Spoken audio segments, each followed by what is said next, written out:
you're in your last semester at college, is that right? Yeah, yeah. So last semester, this will be my ninth semester. Usually taking eight, but with the sort of couple of years that I've taken off, it's just taken me one extra. But yeah, getting pretty close to the finish line now. Yeah, and so you've got a reduced course load, and this week is spring break, which if you're a collegiate rower in the US is something you never really get to enjoy. That's just a training camp. Is Yeah, that something where you do, for you guys, do a bit more volume than you normally would?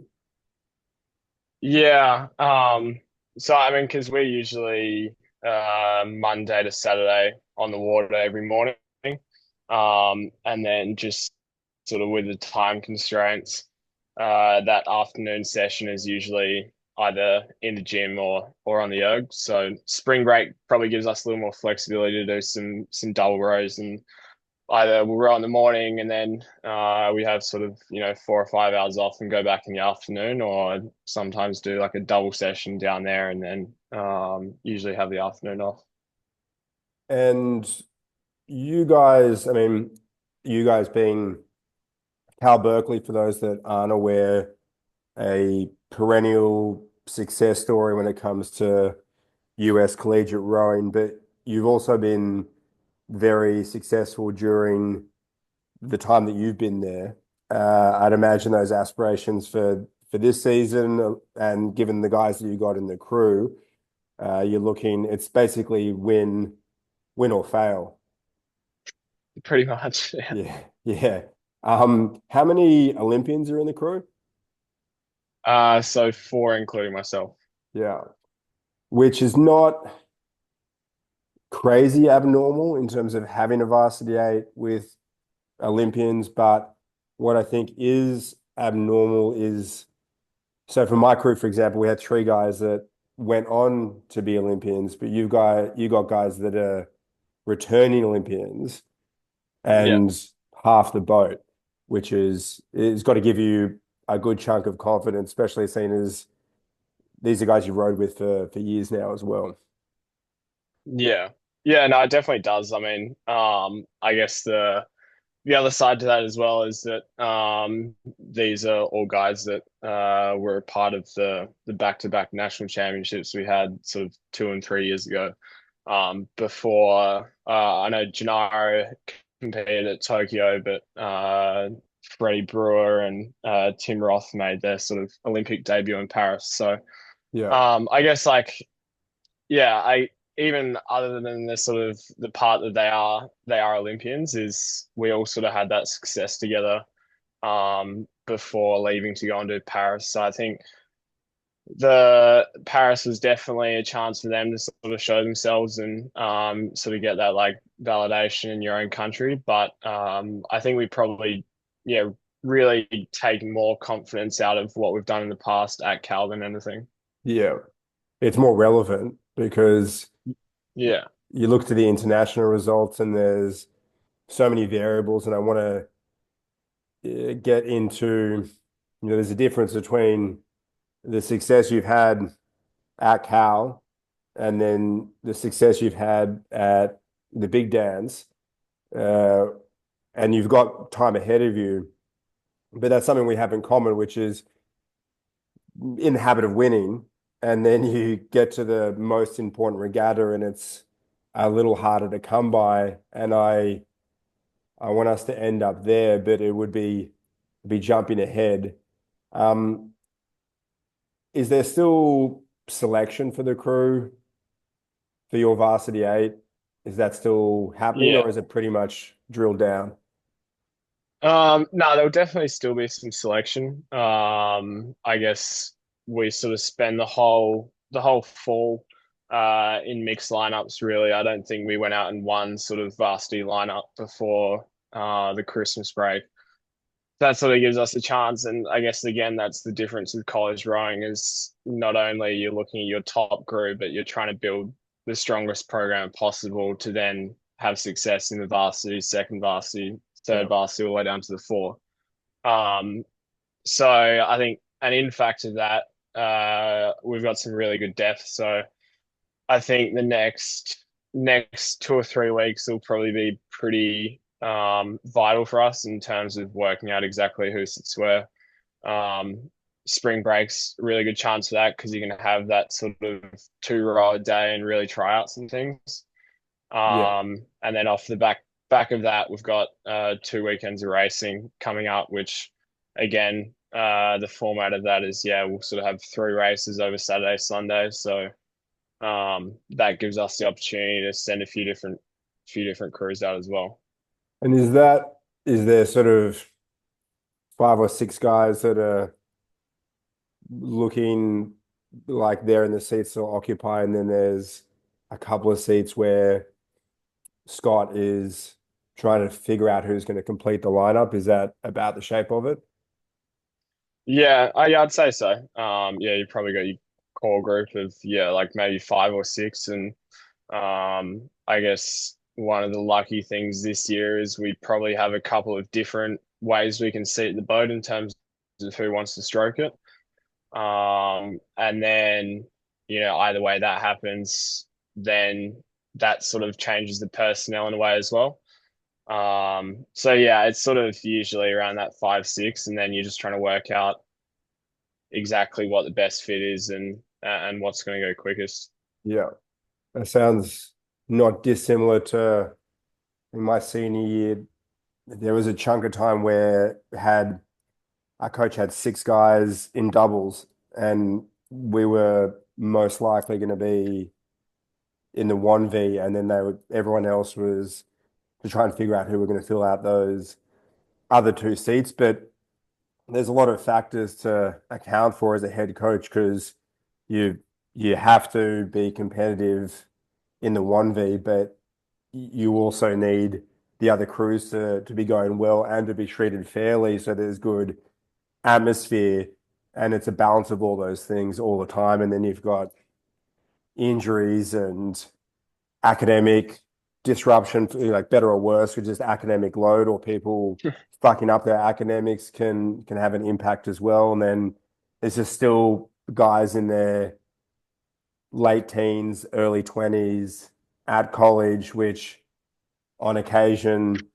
presents opportunities for things to go poorly, which it did a couple of times for us. Just indiscretions is how I would describe it. Yeah, And then yeah, you've got all those things that you have to do, but then that's the job of being a coach, and you've have a coach that has done it all. Was that something as part of the recruiting process that you factored in?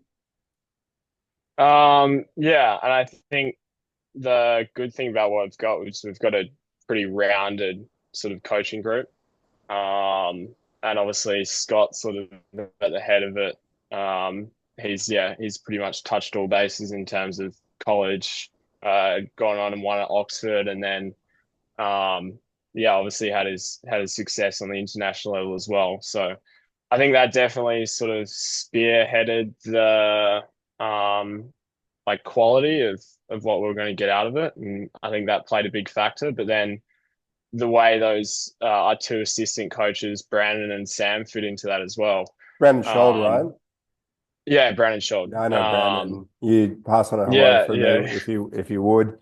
I know yeah. his No, I missus will. very well. I'm not sure if you're aware, but Caroline was in my year at Princeton, so and was Yeah, also an anthro major, so I know her and him pretty well.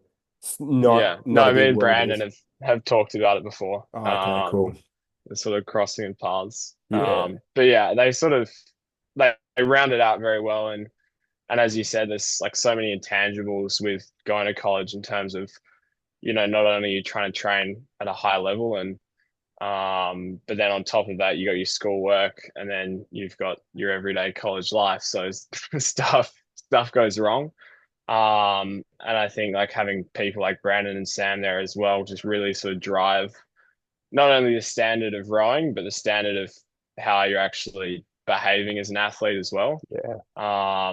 And sort of making sure that when you step foot in the door to when you leave, not just about your sort of degree and and how good you are at rowing, but also how you've matured as a person as well, and which I think really sort of it was one of the biggest things in terms of that sort of culture around the team as well.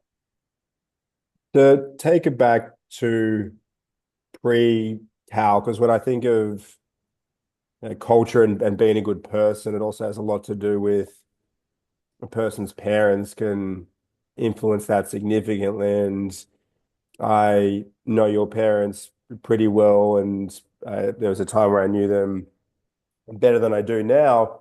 Stayed in touch with your mum over the years, and that's for a few reasons. I was the director of rowing at the school where you learned to row, coached your brother Hugh, and part of the reason I wanted to have this chat is I have my memory of the time of that time, but also when you started rowing.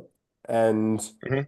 a lot of the people I talk with, rowers and not, I have some questions along the lines of, did anyone ever indicate to you that you had a certain talent for the sport? Did anyone talk to your parents? Like, was that any ever in the atmosphere when I had those conversations with your parents?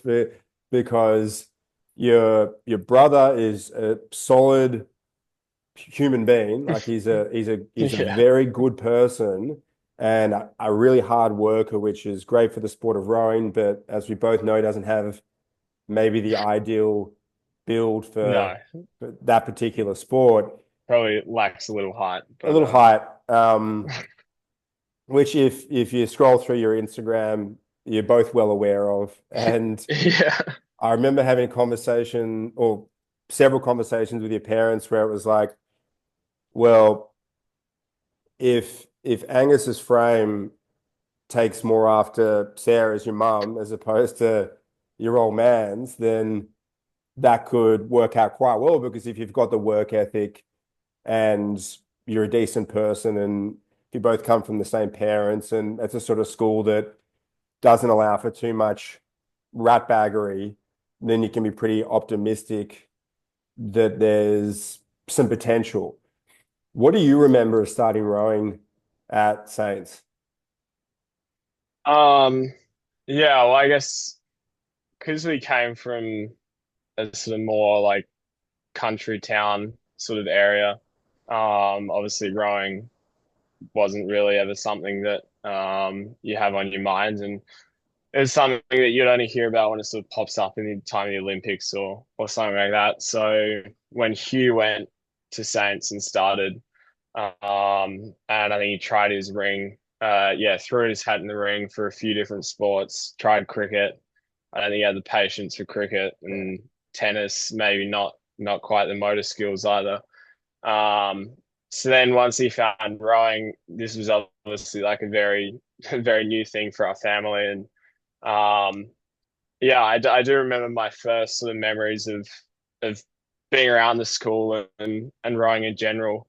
Was coming down to West Lakes and staying there for a few of the camps that you were running for the senior guys. And yeah, probably just like half unsure about exactly what was going on because yeah, these guys were working their asses off, and Hugh in particular is someone that yeah, pretty much goes a bullet a gate and at anything. So that was something that probably like I wasn't too sure exactly what I was going to do as well. So I thought I'd just sort of give rowing a go, and yeah, definitely some of my earlier memories was probably just watching the way that the year 11 and 12s conducted themselves and how they trained while you were there. And there was a serious intensity to it, but the way they probably all had that like camaraderie around that sort of struggle as well was something that I probably hadn't seen in any sort of sports I'd played growing up or anything like that. So yeah, obviously I was pretty intrigued, and it probably wasn't until I got to maybe year 10 or so that I really probably realized that I was like a little more capable than I thought I might be, and that it was something that I might want to sort of take a little bit further. But yeah, I think also we've been extremely lucky at that school to have sort of you there, and then Jimmy following after that. So when you have like figures like that as a young athlete and you're directly in contact with these sort of mentors that have been to the top and been to the Olympics and um, that definitely probably like brings it down a little bit more and makes it seem a little more believable. Yeah. Um, and you probably see what it actually, well, you don't see what it takes yet, but you sort of know that, all right, like I have these people here who can help me. And then that's something that is actually going to be a possibility for you. Yeah, and they're not going to put you on the wrong path. Yeah, exactly. Yeah. Um, but yeah, I do remember sort of probably before I was in year 11 and 12 and I think I was just training in the gym by myself in the morning and I think the seniors were in there doing I don't know, it might have been 60 minutes or something like that. And I remember at the time just I was like, oh, that's surely I'm never gonna have to run through that. But Yeah. lo and It, behold, it catches up to you quickly. there's not only did you do that, but you then next thing you know, it's like you've been doing it for 10 years. Yeah, It's the yeah. way it goes. I you might not remember this because you were like really young, but your first season of rowing or thereabouts, I remember Saints has had a lot of success over the years, especially at the head of the river in South Australia, and some success at a national level. 2000, they were first or second at nationals. Like there's the year they won. Were you in that Yeah, crew? down in Barrington. No, that must have been 2021, I think. Yeah, okay, so a couple of years after. But when I joined, it was at a low ebb, in part because there hadn't been an evolution in how the school went about trying to be successful at rowing. Meanwhile, uh, Andrew Randall was coaching at PAC, which is sort of the main competitor for the listeners that aren't in the weeds on the scholastic rowing in South Australia. Uh, and so we needed to get back in the habit of winning. And I had Jimmy there, was coaching. He'd either coaching the second aid. There was a year where we were co-coaching the first aid. He was still rowing a bit. I was still rowing a bit. So every year was a little bit different. But there was a season where I thought, you need the first aid to win in order for everyone else to see what winning looks like if they haven't seen it before. Mm. And then to think, okay, not only is that achievable, but that looks like way more fun than what we've been doing, which is not winning. And Yeah, so I thought I'll coach the first aid and we'll do what we need to in order to win. And I will coach, at least for the erg sessions, the guys that are in their very first year in the program. So they can learn how to do things properly. So by the time they get to the first or second aid, regardless of whether I'm there or not, we're not having to undo all of these bad habits. Like, may as well learn how to do it properly from the start. In order to do that, you then need to have kids in year 8, year 9 doing pauses on the erg, working on posture and all this stuff that's not exactly fun and they've never even thought of at all before. And this is not it's not the most fun approach to the sport, but it's necessary to do it properly. And I remember you being one of these kids and thinking, okay, well, you're not distinguishable from everyone else other than I know you're something about the family that you come from You could already see that you had a bit of height about you. Didn't know if you're going to be a hard worker or not. But then I left, and then in the time since, the Saints has won every head of the river. So they haven't lost since. So that was validating as, okay, well, that worked. And obviously, there's a lot of hard work that's gone into it since to keep that going. But I also have taken some joy in, because that's not fun for me either, to have these kids that have never erred Yeah, yeah. before. And for me, having to scream at young kids that don't even have pubes to be like, okay, you're gonna have to pause at half slide. No, that's not fucking half slide, that's quarter slide. And then for you to go on and go, okay, well you plant a seed and then you get to watch it grow. And so I've taken some joy in your successes since. At what stage did you knew that I went to college in the States, and that would have been some conversation that would have come up with your parents at some stage. Do you remember how it began in terms of kicking the tires on that and getting recruited and thinking about it? Yeah, so I mean, I was probably completely unaware to the sort of whole college system in general. Yeah. It probably wasn't until I actually started to find out more about college that then I think I learned that you had gone to Princeton. Yeah, cool. Um, and I was super lucky that I had my director of rowing at the time, Tim Hennessy. Mm, Um, I think he sort of saw that I was making some progress and I'd showed interest that I wanted to sort of continue with rowing after school. So he knew that that was a possible option.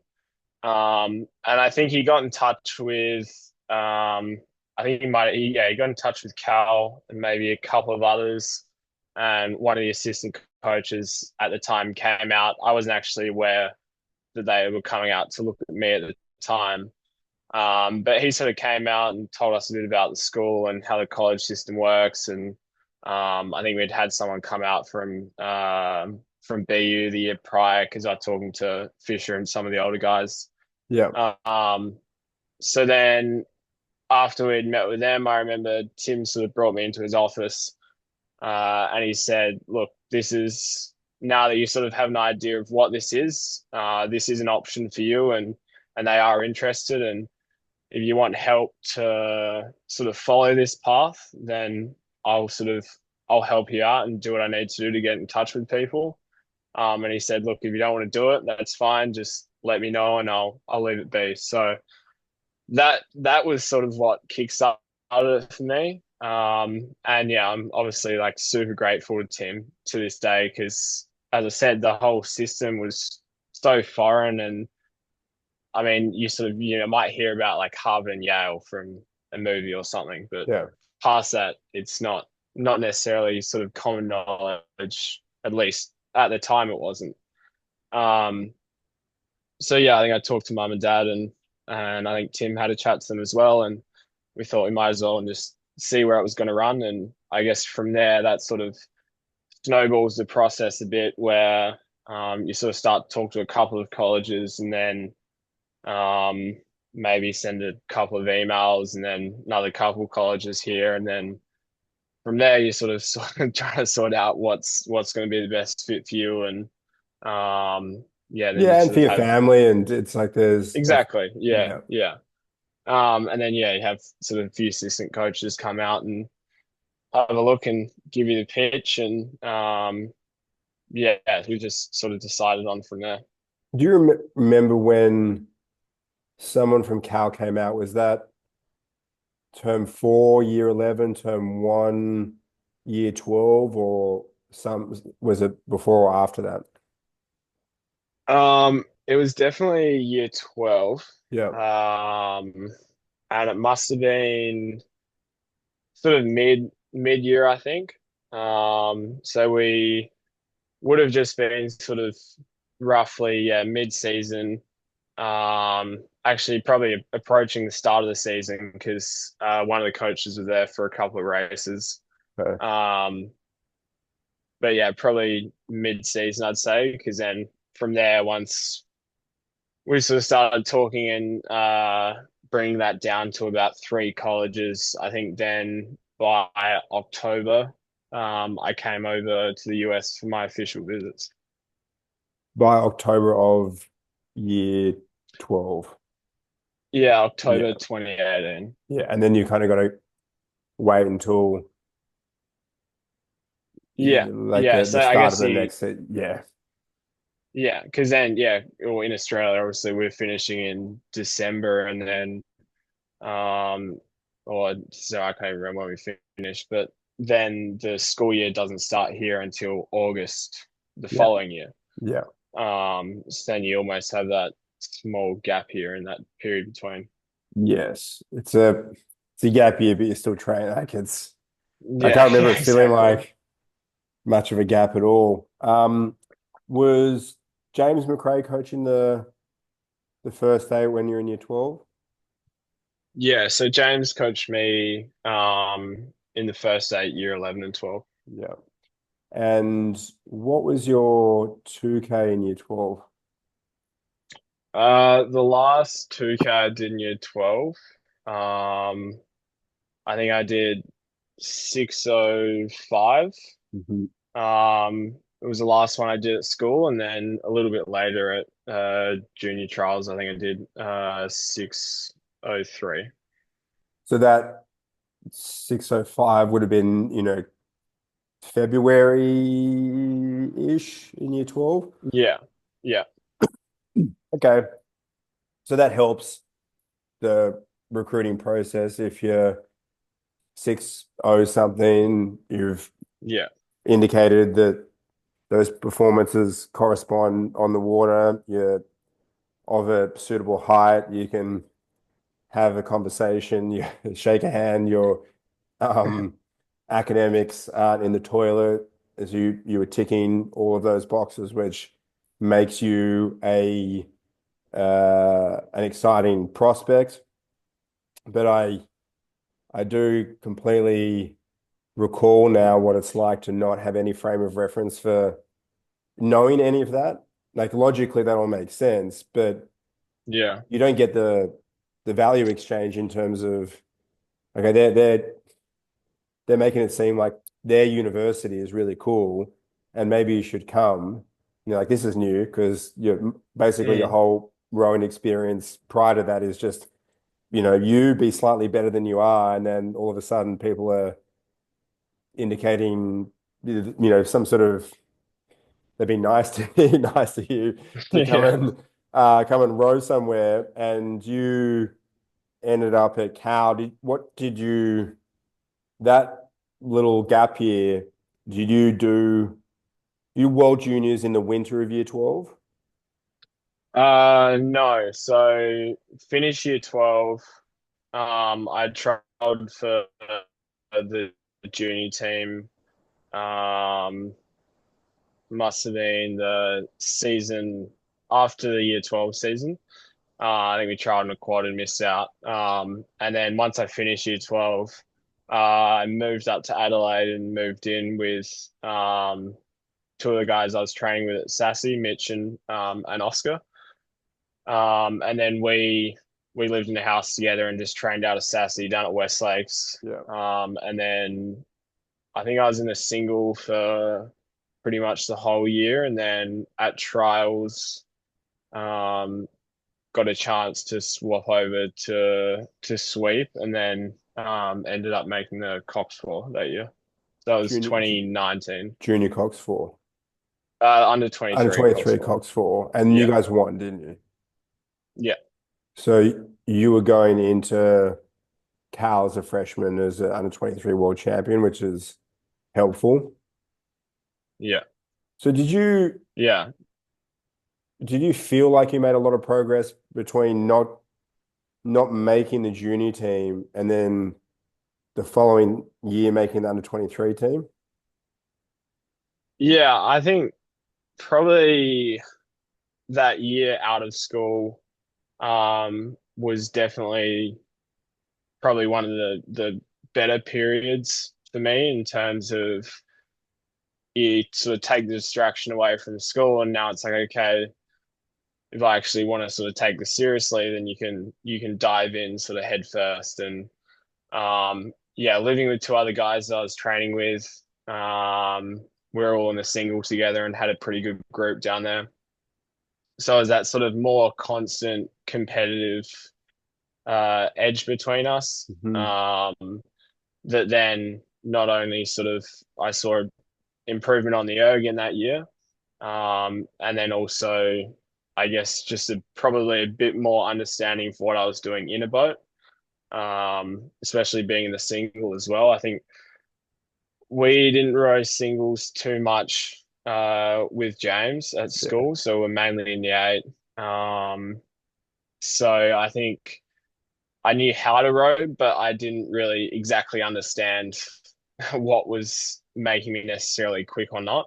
Yeah. And then having that year under Jason, um, yeah, probably gave me a chance to sort of figure that out a little bit. And then also, yeah, when you're only focusing on training, then you're going to get fitter.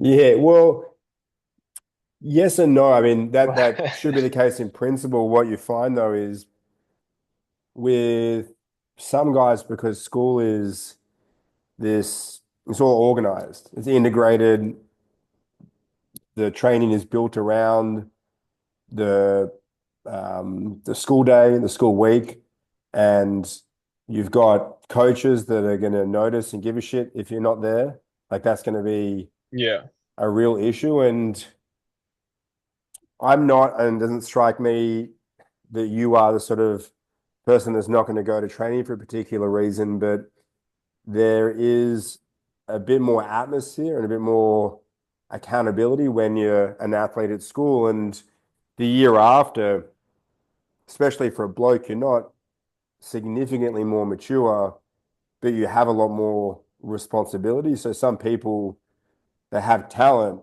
and they have had work ethic when they've been in an environment, but you would have known that there was probably guys from the junior team that you didn't make, and then from the under 23s that you did, guys that were your age around then that may have had more talent than you that haven't really gone on with it.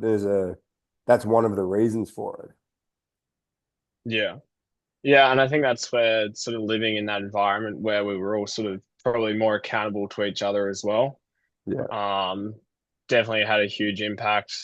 And then also, I feel like even when I was training and I was at home, I probably like um, forced myself into this almost like regime where we lived an hour away from the city. So during weekdays, I'd probably let's just say we got to the sheds at 6:30. I was usually up at 5. Would drive to the sheds, and then for the most part during the week, some of my other friends from school and whatnot might be at uni or might have work or whatever. So then I'd probably just head back to Sassy, um, mill around there for a bit, ready for the afternoon session, and then after that, I'd drive back home and have dinner with mum and dad. So, Yeah. It's that's basically um, all you're doing. And the upside of that being the only thing you're doing is like, well, I better do it properly. Like I'm not yeah, gonna fuck about here if that's the only thing I can hang my hat on a given day. yeah, yeah, and But I feel like you don't want that sort of like you don't want to get up at 5 in the morning and then drive an hour and then just sort of flop around West Lakes and waste your time. yeah, So it probably brings a little bit more, not meaning, but yeah, there's like that little bit more focus to exactly what you're doing. you would have had I'd imagine more than one occasion, West Lakes, for those that aren't aware, uh, it can be a bit windy, which is part of being in an outdoor sport, but sometimes it's unrowable. And I remember Mm, never have I paid more attention to the weather than when I was coaching and director in Adelaide, because if it was going to be unrollable and you've got 60 kids that are going to come down in the afternoon, you're either going to have them there and you're going to have to occupy time, or you're going to have to get them to not come, and you have to have all these contingencies. And if you put them on the water, then you shouldn't have. And then next thing you know, you're rescuing kids, which is, You're sinking boats. yeah. So you would have had times when best intentions, you're up, you're driving there, and then it's not happening. You go do something else. Yeah. Yeah. And then from there, it's like, well, that's probably part of it as well. It's like you can't just turn around and drive home and go back to bed, or Yeah. And nor would you want to. you're Like there. that's So, yeah, you would like well, that's well, there's part of you're you up, you're up. that Yeah, there's always a part yeah. somewhere that thinks Yeah. about it. But yeah, I think that's all part of it as well, is sort of committing to yourself that you're going to do something and then actually following through on that. And I think that probably, at least I've found, that something that definitely builds over time, is when you have these sort of times when either you're on the erg or you really just don't want to do something in general. The more you can sort of stack up wins against that, Yeah. the more likely you're going to be able to stick in when it gets proper hard. Do you feel now that that is pretty much automated? Like do you No, I wouldn't say so. yeah, I mean, because yeah, I think the reality is that from there, then you're always still going to have ups and downs, and you're going to have a knock to your confidence every now and then. Um, so then it just turns into, I guess, like having a bit of a reset, and then how you build that up again.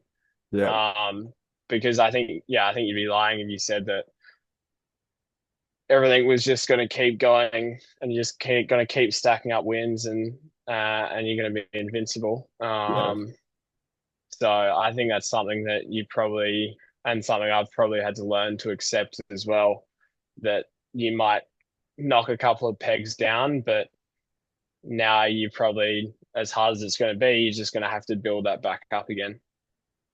Um, during that period of time, post school, pre-college, it must have been, well, I don't want to put words in your mouth, but I'm just thinking back on that time, and I don't think I really made the most of it in terms of how little responsibility I had, because when you're at college, there's a bit of like, well, what are you going to do after?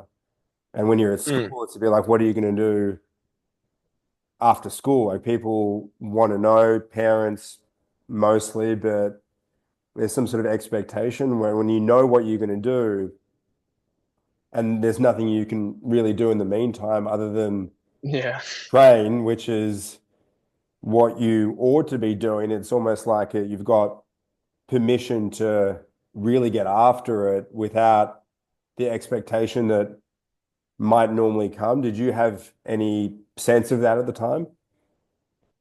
Um, I don't necessarily know if I exactly had sense of the time, but yeah, as I said, that year probably being like one of the more important years for me in how I developed, that definitely probably played into it, because yeah, it's that first opportunity. You don't have to worry about school. Um, and we were just able to sort of dive into training. And I think I was working part time at a bottle shop for a while, Yeah. which sort of kept me busy enough. But yeah, I was able to pretty much just solely focus on training. And yeah, I guess when you're at school, you got schoolwork, and here you're gonna have uni work as well. And like you said, when you come into this last year of college, all of the seniors, that's 100% on their mind. You have people asking them what you're going to do, and all of that. So when I think back on it, that the fact that I sort of had that locked in, I knew I was going to come here, and it was that, I guess, idea of, okay, I've got a year to just like see how I go on my rowing. Yeah. I guess I didn't really have anything to prove to anyone. I was probably still pretty, well, I was still very unknown in, I guess, my age group of rowing as well. Um, So yeah, it just sort of gives you a shot to do what you can and see how it all plays out. Did that change at all after under 23s? Because you were there, Um, you weren't under the radar yeah, yeah. I anymore. mean, it definitely, I guess, I mean, probably the main thing was that it probably made me get that first real sort of belief in myself. Yeah. Um, because I think up until then had always been something that I sort of knew I was good at in the sense of within my home state, but going to like a world champs or something was the closest thing you get to YouTube to that. Yeah. Then actually being there and then having success in that, uh, yeah, that was probably the first thing that changed for me, just personally being like, okay, this is something that I can actually take a bit of confidence in. I know I've got behind me, and you can sort of keep building from there. Um, but yeah, the one thing it did get me was it got me a driving job when I got to Cal, as a reward for winning a gold medal. What's a driving job? So we have six van drivers on the team, Yeah. and we get paid to drive the team to and from training.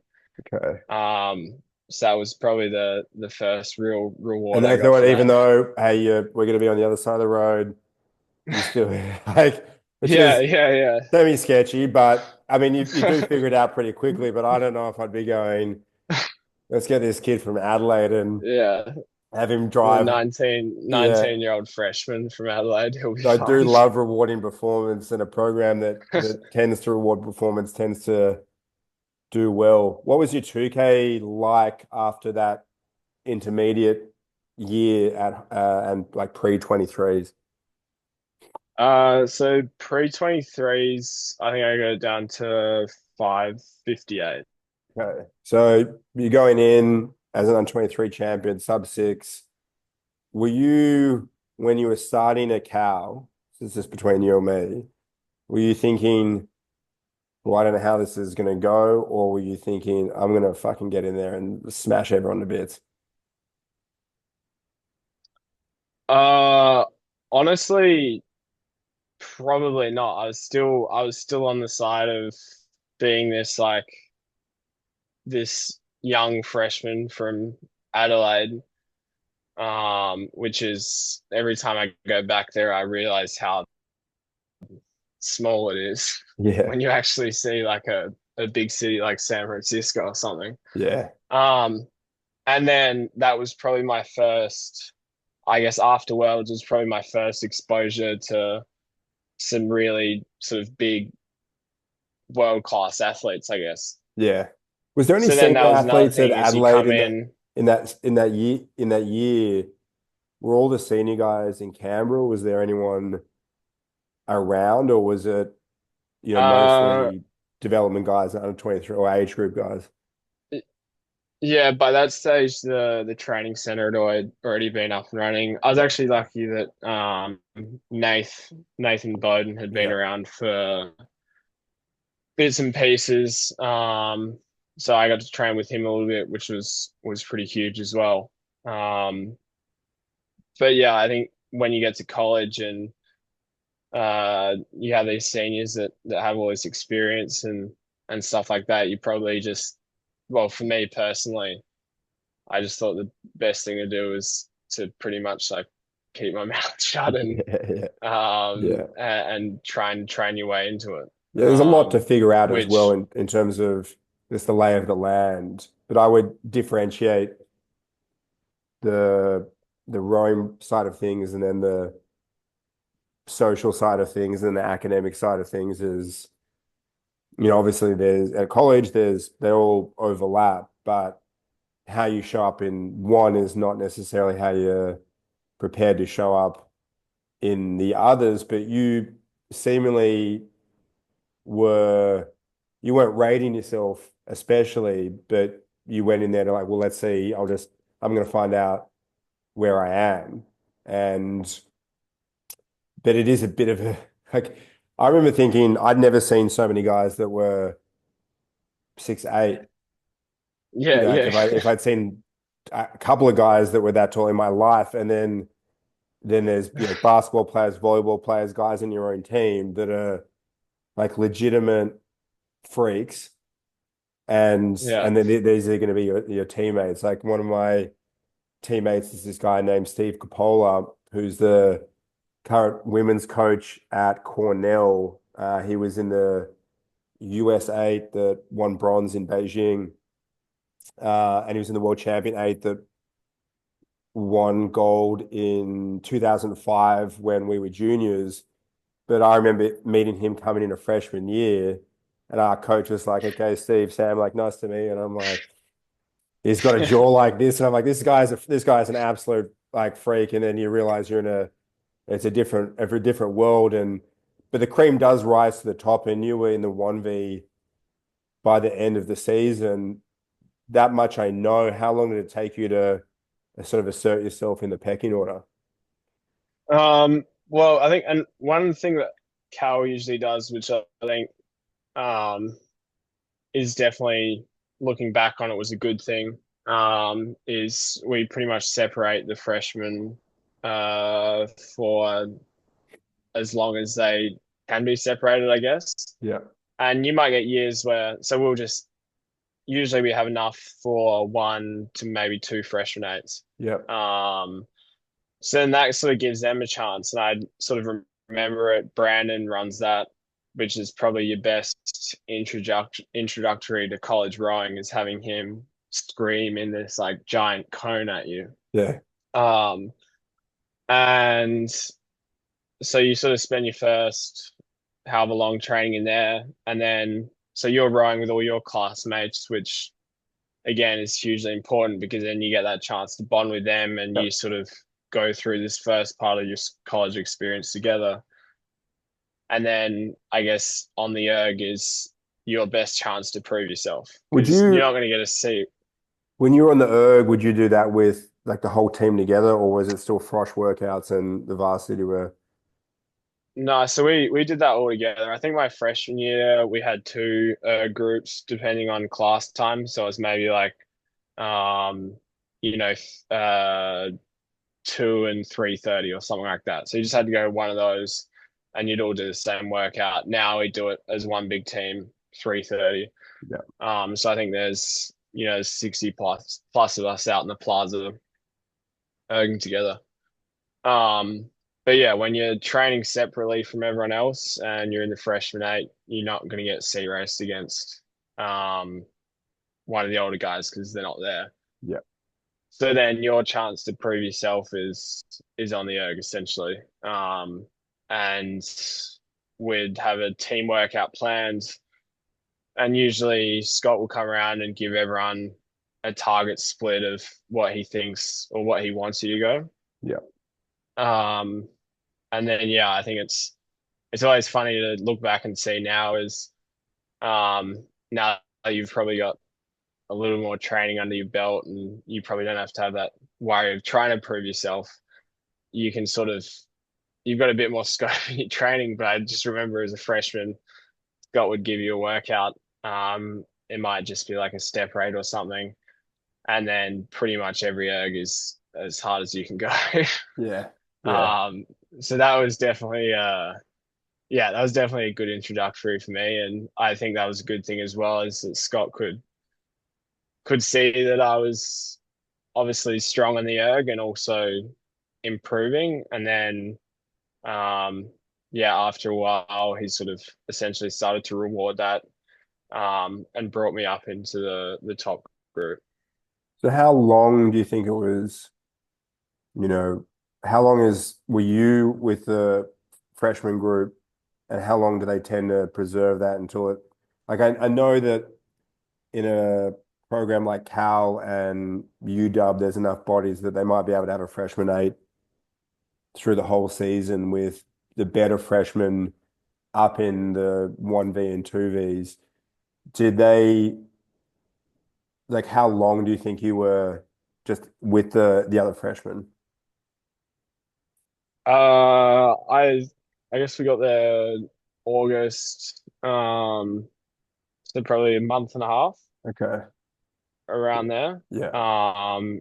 And then yeah, Scott brought me up, and then we did Charles race ahead of the Charles later in the fall. I can't remember when that is, but And then you were in yeah, the probably about a month. were you in the varsity for the Charles? Yeah, Yeah. yeah. So it wasn't that long. Like No, no, it wasn't. yeah, yeah, It yeah. wasn't that Okay. long. Well, you know, in my day, we had to row freshmen the whole year. Mm. Like there was no Yeah. So you and couldn't row like varsity. yeah, so I think that's where because we've still got obviously the Pac-12s until it got removed. We were moved out of the Pac-12 last year, and then now we're in the MPSF. That competition still run a freshman eight. Right. So yeah, you might get maybe one or two. Like at the moment, we don't have any freshmen in our top three boats. So they're all still training together as a freshman group, and Okay. they'll row that all the way until the West Coast Championships. And then after that, unless there's someone sort of glaringly sticking out that they want to put in, Yeah. then yeah, a few of them might get a seat race into one of the boats, probably the 3B. Yeah. Different times. I was had my frustrations that that was how it had to be, and it was basically so they wouldn't bring in guys like you or me or whoever else and just immediately fill out the varsity. But I guess they've just Yeah, yeah, given up on that. and I think we definitely do it a good way that yeah, it really only is probably if you can make the varsity, you'll get brought up. Yeah, But other than that, you'll stay with a freshman pretty much for the whole year. yeah, So it does, yeah, it does sort of reward those guys who are pushing up and really sort of making a dent in the bottom end of the top group. yeah, But then at the same time, it does sort of preserve that time together with the freshman group. And yeah, we've actually had some really good freshman crews in the last 2 years that 2 years ago when we swept the IRAs, our our 3V was entirely made up of the freshman eight minus a couple of other guys. I think there were one or two guys that weren't freshmen, but the rest of them they'd been doing so well as a freshman crew together. Scott essentially said to them, he's like, look, if you guys win at the Pac-12s and you beat the 3V, then yeah, for the yeah. most On part, we're going to send time. you. And well, we'd been doing a lot of stuff throughout the year, Yeah, um, where they'd sort of been lining up against each other. yeah, yeah. Makes sense. Um, and then yeah, they had a really good race at Pac-12s, and then from there they sort of got the opportunity to be 3B. I mean, our freshman crew was faster than our varsity. So it's like we would line up with those guys even like we started, normal Yeah. freshmen, they might give you like a length or a length and a half, depending on 1,500 or 1,000, whatever. And we would just row away from Mm. them. So they brought us back to level and then we'd still row away from them. And then they're like, well, we can't start these guys behind the varsity just because it's too, like, It would be it's not ugly. going to help. Yeah, it's just culturally not great. But that was what freshman year looked like. So we were Yeah. like itching to get up into the big boys, and it was also that's what it was for every program. So the standard of freshman racing was pretty good because everyone that was freshman, that's where they were. It's just a different time. These Yeah. things evolve. So your spring of your spring of your freshman year was what year? That would have been 2020. So 2020. And yeah, we then only got a Yeah. few months in, and then COVID. Yes. And was that okay time to go home? Yeah, it was kind of funny how it happened because I feel like everyone else, no one knew exactly what was going on. I just yeah, I remember leaving the boathouse one day down to the estuary. And someone was like, "Oh, the Ivy Leagues have cancelled their season." And you're like, "Oh, like Yeah, yeah, really?" yeah, yeah, Um, and even before that, I remember being in Vegas for our first race of the year. We were driving in one of the vans to dinner or something, and I remember someone was talking about this coronavirus that they'd found somewhere, and yeah, essentially all these half-hearted hypotheticals and whatnot. And yeah, then you're looking sort of a couple of months later, and that's ending your season. But yeah, sort of one by one, everything dropped off. Once obviously big sports like the NBA and stuff yeah, started to cancel, then our season didn't stand a chance. And then I think what I must have spring that year would have started around the 5th of January, and then by March 20th, I was on a plane home. yeah. I remember I was walking to work listening to a podcast, and it would have been early March, and the host of the podcast was saying, "Okay, it's early days. We don't know what the deal is, and but if you have the option to not be around other people, I would take that option." I just like immediately turned around and started walking home. I was like, that works for me, and then didn't basically go back into the office for two Yeah, years. yeah, Uh, because you were in the US at the time. yeah, we were in Yeah, Portland. I was working yeah, for Adidas, and so we did a lot of remote work, and then I only went back in a handful of times before I finished up working there, and then came home. So it was, yeah, bizarre time for everyone, but it's a different thing again in the US. And I when we came back afterwards, I couldn't believe how much everyone back here in Australia was complaining about it, the imposition of the whole thing. I'm like, well, it was kind of fucked up where we were too. yeah. It seems like it's just a matter of who complains about it the most. So the whole thing shuts down. Did they shut down the season, or the university was like, or both? Both. Yeah, the season got cancelled first, and Yeah. then yeah, probably like a day later, classes got moved online. Right. And then was the messaging like, did they send you back with a program, or was it kind of like, okay, just sort of do your best. We'll see you when we see you? Um, yeah, well, that was a funny thing because I mean, originally, because there would have been, I guess, we had 5 or 6 Australians on the team, and I think at least 4 of us had this idea that and we had sort of been told, like a few weeks it'll blow over essentially. Yeah. So we're like, oh, well, classes online, we can stay in the US, do our classes, and just train on the erg at the back of the house or something like that. Yeah. Um, and then that sort of seemed a little bit more unreasonable. So we booked our flights, and I had my flight booked, I think, a couple of days after the rest of the guys who were all going back to Melbourne. And I remember talking to mum on the phone, and I I can't remember exactly why I got her to move the flight, but I just remember saying to mum, I was like, look, I think it might just be a good idea that I go back on the same flight as the rest of the guys because they're all going to Melbourne, and that'll be easier. So we moved my flight forward a few days. And then I think the day after we flew out, California had its sort of full lockdown. Yeah.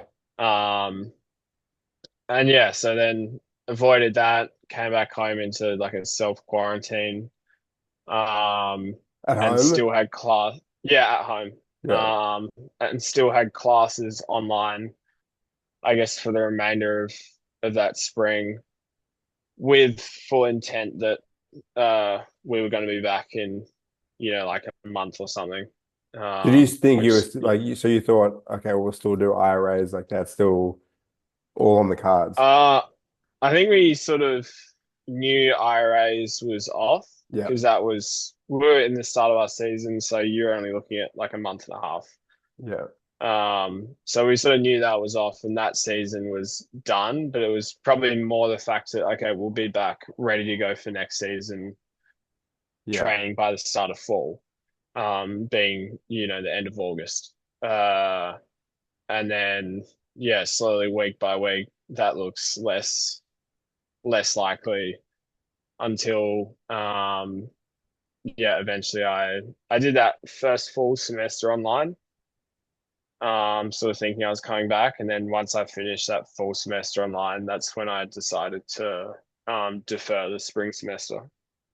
And was that because by that stage you were reintegrated into the Australian rowing?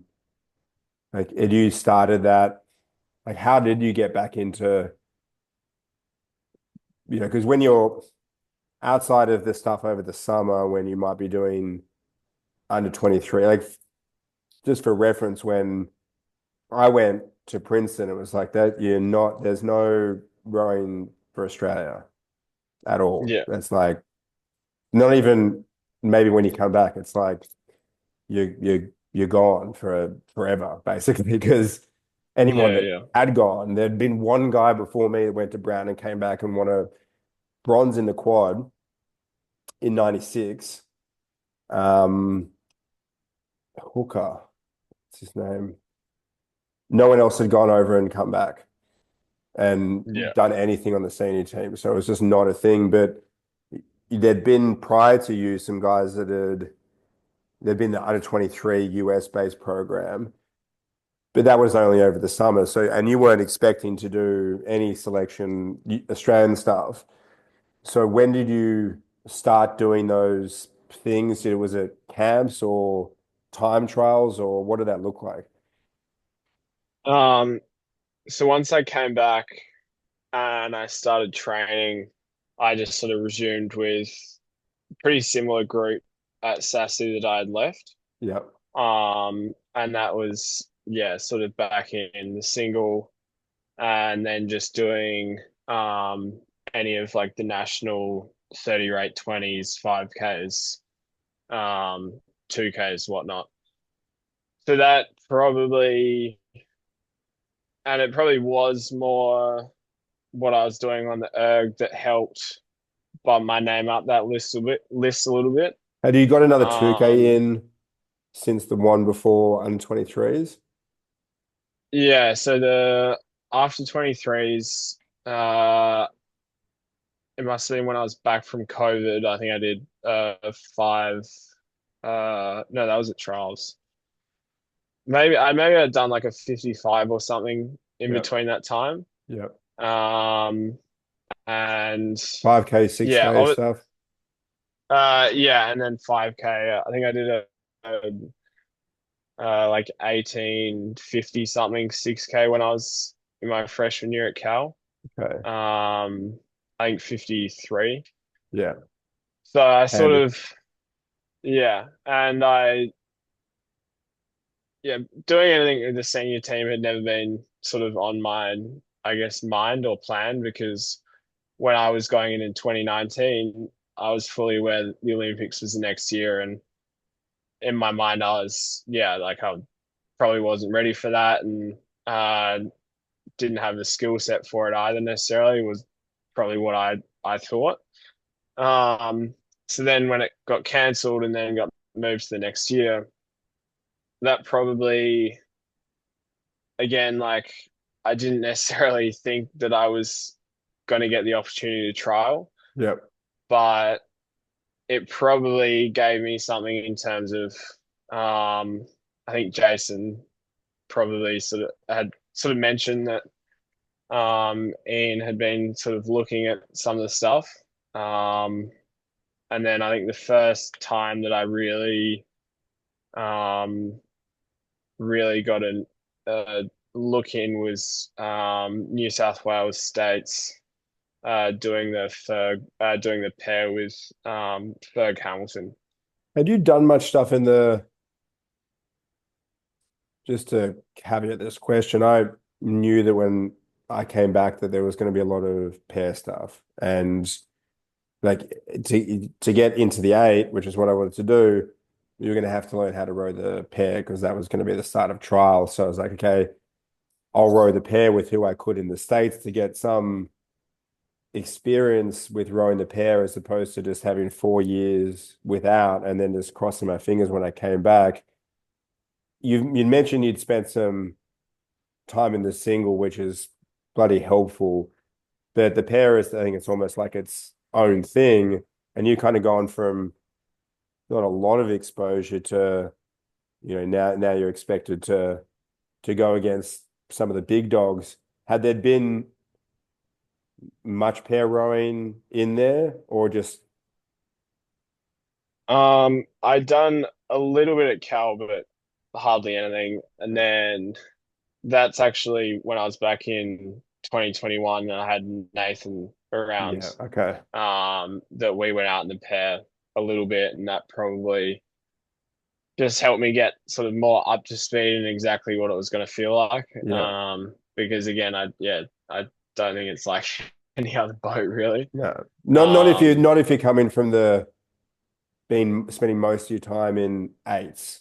Because you can get yeah, into yeah, a exactly. into a four and four Cox four and throw down pretty good, but a pair is its own thing. It's funny how you remember the guys that helped you out at that point in time because I can remember exactly the guys that I rode with both in the States and when I was back home in that period of time before going down to the chute and before the AS and knowing that I was going to have to go fast in the pair. Otherwise, you're basically irrelevant. And it seems like Nathan was like, that's the guy didn't have a lot of horsepower, but he must have had a decent amount of Mm. touch and probably pretty handy for exactly what you needed at that time. Yeah, exactly. It was just I just needed someone to sort of get in and sort of tell me like roughly what Yeah. I'm looking for, and not just have another person on the other side probably just trying to tug Yeah. the shit out of it. Yeah. So, Yeah. Yeah. uh, Yeah. And so how did it go? How has did it go at state champs? State champs in '01 must have been a bit of a formative moment. Must have gone all right.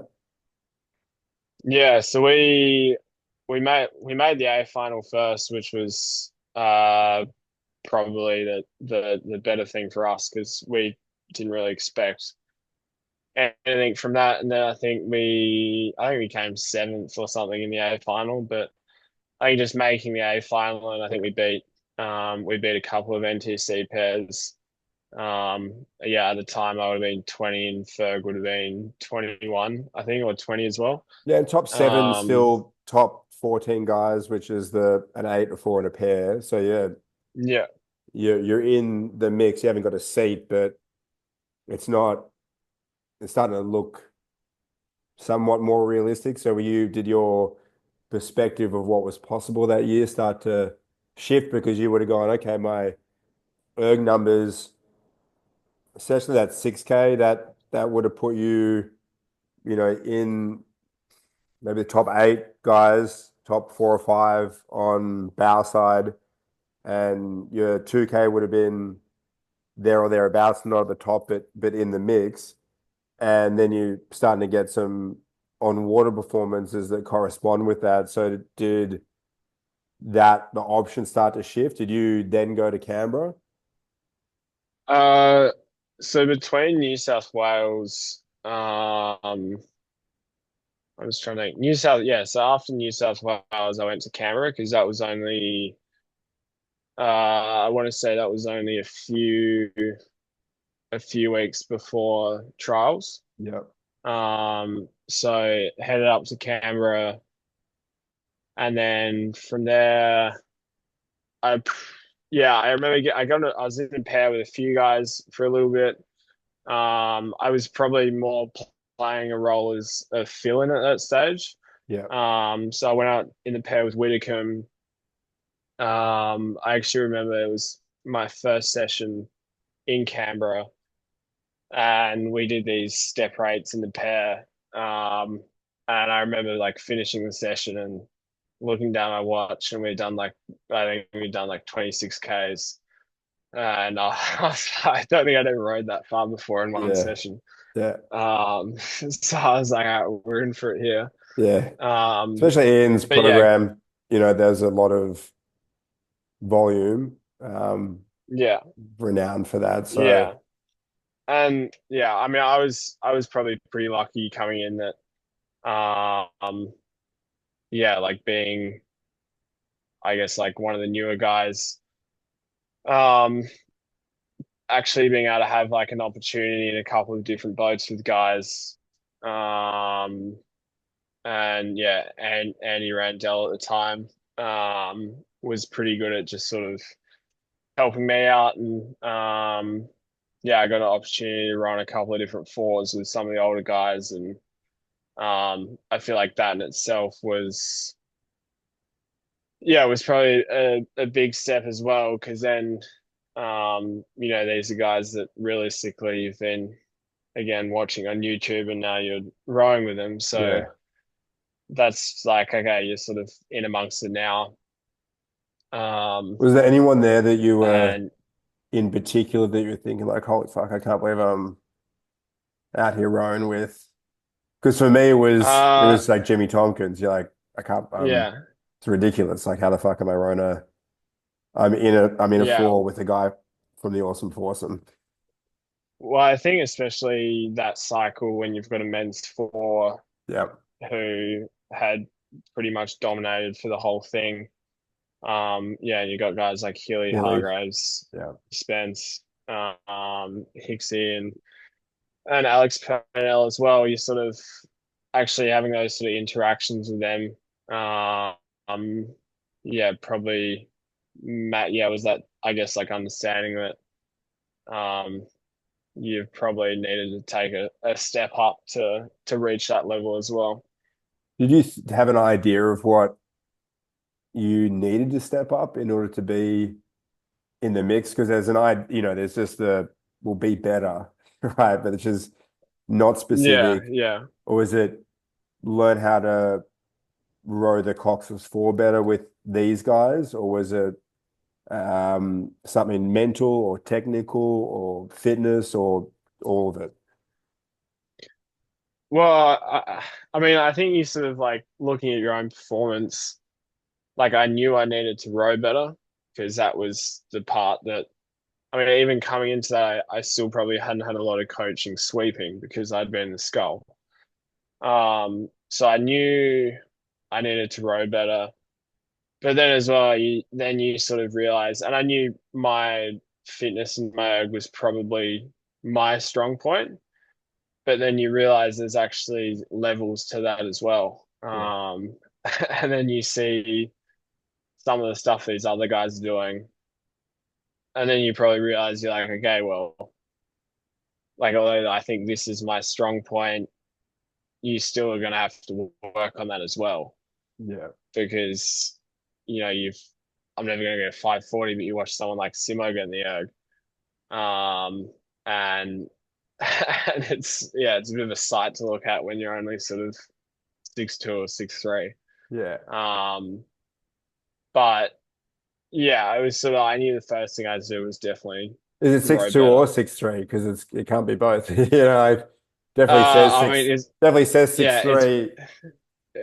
If you look up it's your probably, name, it's got 6'3", and it matters. yeah, I think it's probably 6'2", honestly. I mean, I like to think that some people have told me I'm 6'3", but I feel like I don't want to give myself a disappointment, so I'd probably say I'm 6'2". You And round down, so you can be um, the battler. yeah, yeah, I'd rather be find out that I'm actually taller than find out that I'm Yeah, shorter. yeah, mate. Well, wait till you're 6'1" on a good day, and then that's like a different battle entirely. Like you round up Yeah. just so people don't want to go like, well, you're a pygmy, so you can't do this.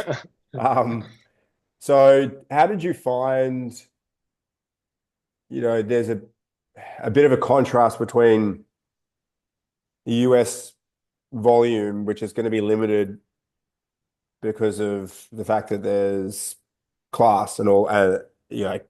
so it needs to be put in these chunks. It's more fragmented. You can't train all day, whereas on on the national team, you can.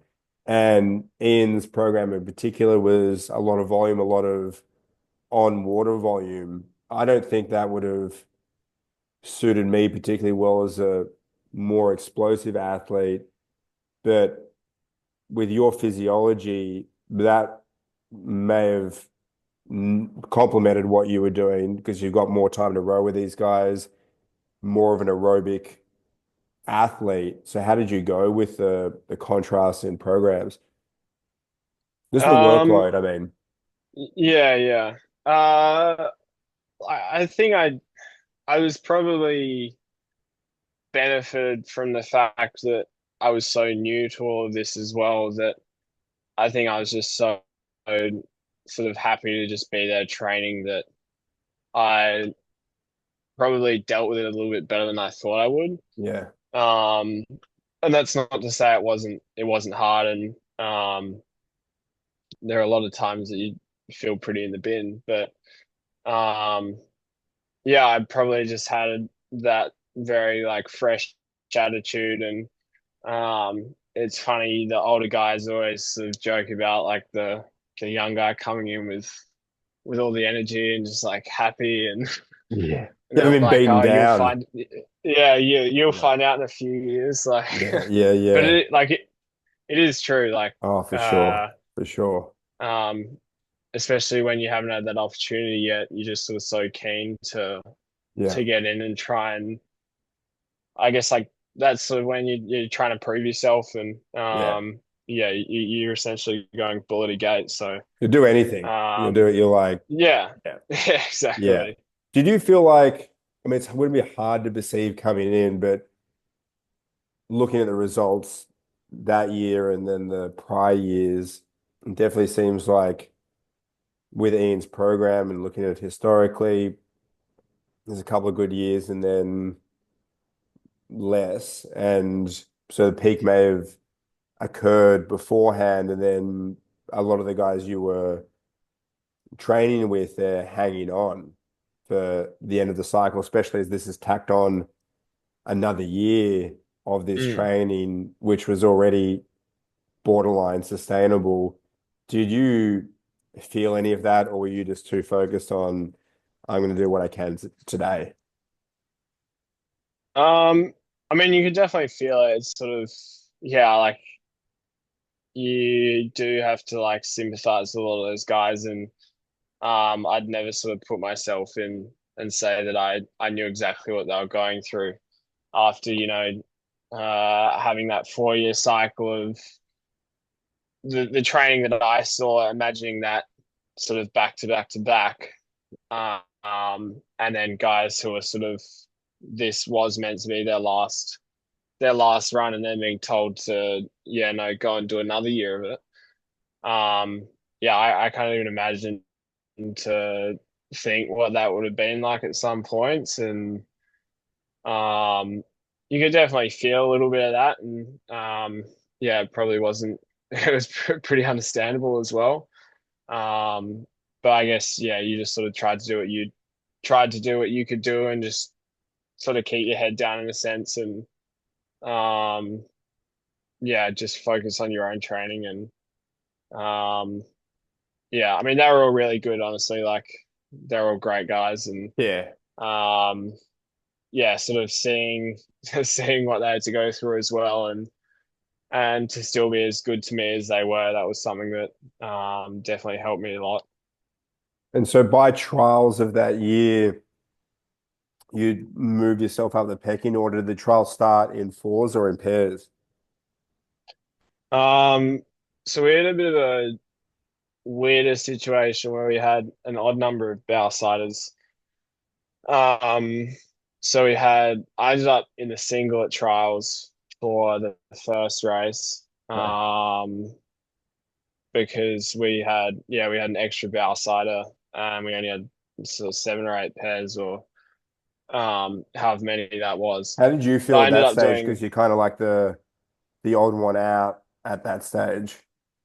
yeah, at this point I very much thought of myself at the bottom of the pecking order. Yeah. Um, So going into trials, yeah, you didn't feel like you'd moved up in the time that uh, you'd had at AS. You were like still. no, not really.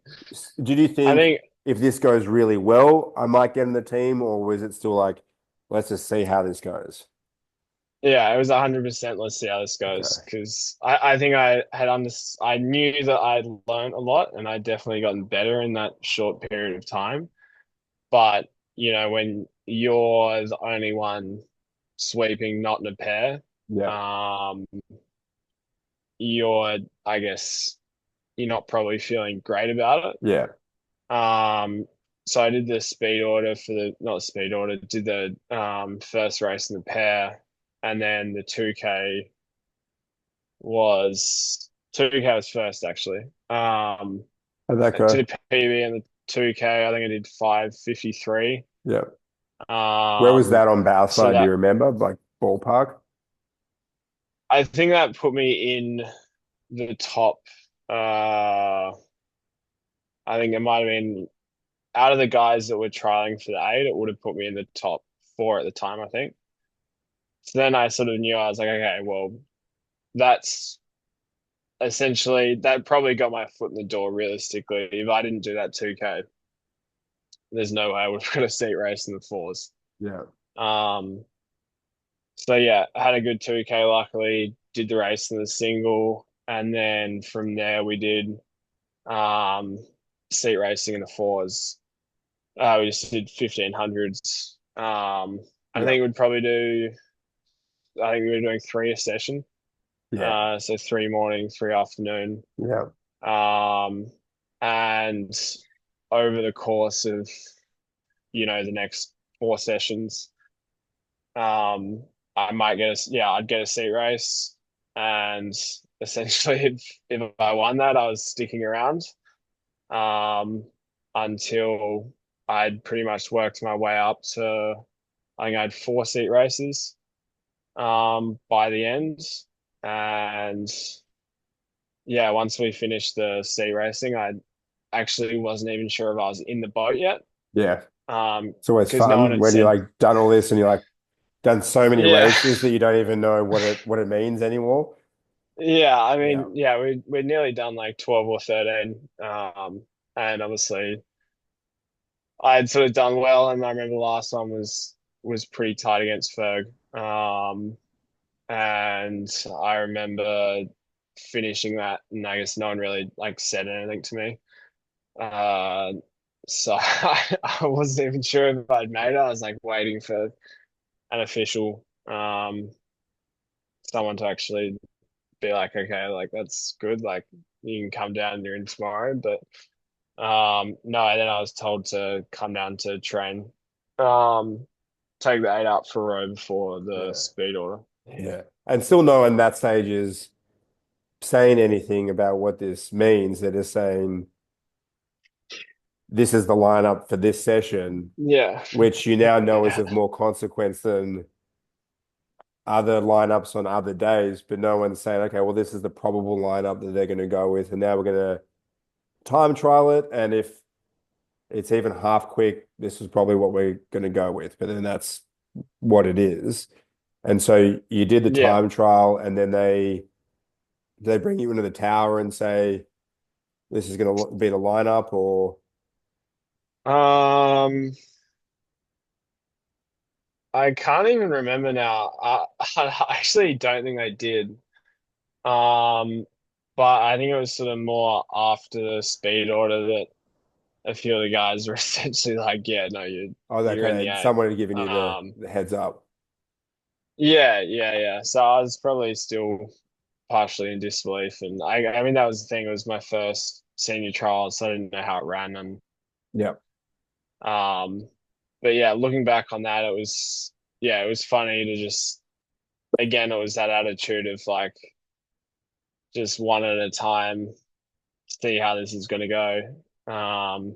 Which is a good Yeah, thing. That's the way you should and do it. no matter what. And like I look back on it now, and and it's hard to search for that feeling again because after a while you do sort of have these expectations on yourself mainly. Yeah. Um, so to look back and to think that you're able to be like, right, just like another one, here we go, um, is definitely that something I look back on and be like, all right, well, that's I'd like to be able to emulate that to sort of some sense, I guess. Well, you've still got, you know, uh, plenty of time left in the sport if you wanted. So this is not something that Mm. you have to look back on as like, oh, well, I wish I could have recaptured it. You still can. Like I look back and think, oh, there's stuff I could have done differently, and all I can do now is speak to that so someone else might be able to. But for me, that ship has sailed. So just bear that in mind that there's, Yeah. plenty of time ahead. Was there a process for picking the cocks, or was that pretty clear at that stage? Uh, no, that was pretty clear because Stu Sim, he had already Yeah. um I think he had come in and I think he had trialed the year before. Okay. So he was the Um incumbent. Yeah. yeah. We'd had in for Beijing, um, it got to a point where they take all the fun out of it. It should be like swimming, your top two or three, when you touch the finishing pad and you Yeah. look at the results, you're going to the Olympics or not. And all they said for Yeah. us was you're provisionally selected in the men's eight to compete at the World Cups. And you're like, so am I going to the fucking Olympics or not? Can I tell my parents that they can get tickets to go to China? Like, what is this?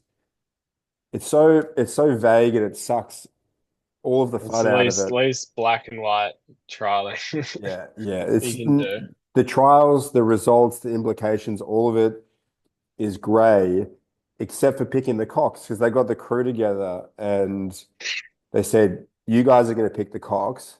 There was two guys, and we one Victorian, one New South Welshman, and then we had in the crew guys from New South Wales, Queensland, WA, and Victoria. So, and we were like, we want it to be anonymous, not anonymous, unanimous. So everyone has to agree before we leave the room basically. And we got there, and as we're driving back in the van to Nepean Shores or something, we could see this other van coming in, and it's one of the Coxes driving it, and the other Cox sitting in shotgun, and they're going to where we just came from to figure out who's going to the Olympics and who isn't. But at least the guy that was told you're in the eight, nothing's going to change for him in the interim. There's not going to be any Yeah, fuckery. yeah. Like that guy's going to get his seat, whereas everyone else is like, well, are we still, is trials open? Or we even went to the first World Cup and won, and that still didn't mean anything. Like now this is the crew. It never really felt like until we were, getting fitted for Olympic stuff that was even happening. I don't know if they've improved that since. Um, Obviously the games itself was, well, firstly, it must have been like to go from that I'm a shit kicker, like let's see how this goes, to like you're in the crew. Did you feel like there was much time to celebrate that even internally, or was it okay, then we're pretty much quickly on to now we're going to go and perform at the big dance, and you were still would have probably had this expectation all of a sudden, well, now you need to do well because you're in the crew and you've earned it, but you may be one of the guys with the least runs on the board. So how are you Mm. feeling post-selection, pre-games? Um, yeah, I think looking back, probably didn't like process it incredibly well because yeah, I guess you switch pretty quickly to like wanting to do well. Yeah. Not only for yourself but wanting to do well by the other guys and so you switch pretty quickly into just back in training mode and trying to do the best job you can. So I feel like that whole year in general uh, was such a whirlwind in the sense that not necessarily thinking you were going to make it, or not having a clue that that was going to be possible, to then making it. But then once you're in, it's just straight into it, and and just trying to essentially catch up as quickly as you can. Yeah. So yeah, definitely didn't have that moment of like I remember like even calling mum and dad and I think telling them, probably not even having that excitement on my side because it was like, okay, like I haven't actually processed this, but now I have to go and do it. Yeah. Um, so yeah, it definitely felt like that a bit of the way through as well. Yeah. It's like with your parents, they're probably going to react to it more normally, but you're not in a like a well, let's celebrate mode Yeah, because you're almost at the start line of having now the main thing is actually it's not done. It's inbound. And so yeah. you crack on with training and then the games itself bizarre because of the all of the COVID stuff, which is would have been for those listeners that aren't Olympians at the games, there's all sorts of additional hullabaloo when it comes to security, in and out of every venue at venues themselves. But then with COVID, there must have been this additional with the masks and the hand sanitizing and the we need to be separate, but also together and just weirdness. Did that Mm. detract at all from the racing experience for you? I don't think it detracted from the racing experience. Obviously you had to jump through the hoops of testing every morning and um, you're running pretty cautious just in general because you don't want to be the one that gets COVID and ruins it for everyone else. But then I guess that's the thing is then once you get down to the course, sure, comparing Paris to Tokyo, the experience of having supporters there was different, but at the end of the day, you're there to race with your crew. So once you get down there, it's you kind of just switch off from anything else Yeah, anyway. yeah. Um, and yeah, like obviously, yeah, the experience coming down the course would be a little bit different, but yeah, you're more focused on what you're doing than anything else. The good news is, as a rower, you've rode in front of no people before, plenty of Yeah, times. Like yeah, exactly. Westlake says, hardly if anyone's there, it's sort of in the last couple hundred meters, so you get used to that. I think less of the crowd stuff and the atmosphere, and more to do with all of just the additional bullshit that you might have to deal with, and then Yeah, there's this yeah. additional um, pressure that if you get sick, normally that might be okay, sick, and you have to rally to sort of get on with it. Whereas if you get this particular sickness in this instance, then you don't get to race, which is bad for you and even, well, bad for your crew and worse for you. And so that's Mm. just this.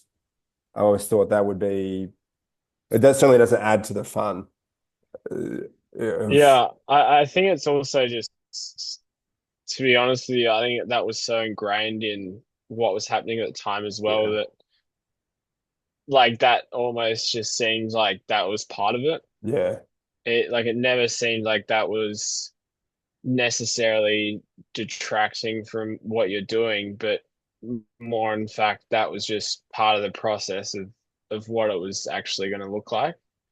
Um, and you hadn't been to the and games yeah, before, so you don't really have this other thing yeah, to exactly. Like, compare it to. this is my first impression, and yeah, like you said, not having anything else to compare it to, then you're like, well, yeah, you just go about your business pretty much. And so up until this point, you'd won at school, you'd won in under 23s, you'd been at a program at Cal for a small period of time, but the expectation is, hey, we're here to win. And then you go to Tokyo and the performance is any performance where you're not winning or medaling on the Australian rowing team is a disappointment. So this is not just me casting my outlook. Mm. Did you feel, how did you feel after the regatta? Um, yeah, I think that was probably the first time that I half like looked at what had happened, and yeah, I was probably in, I guess, that like mixed sort of feeling because I mean, obviously it's hard to for one person to make, you know, a gigantic impact in an eight. So like I wasn't going to be able to tug it down the course and win a gold medal for all my teammates just because I wanted to. Yeah, But I remember like having this, yeah, definitely feeling this disappointment, probably less for myself at the time, yeah, um, but more because I just wanted to do well for the crew and sort of be a part of that. yeah. And I guess like seeing some of the success they had had in years prior in like 2018 and 19.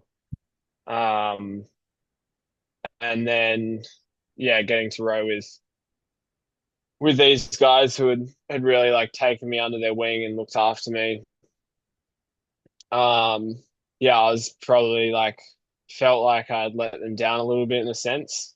So that was definitely tough as well. But I think the biggest thing learning from it was just the standard of it all as well.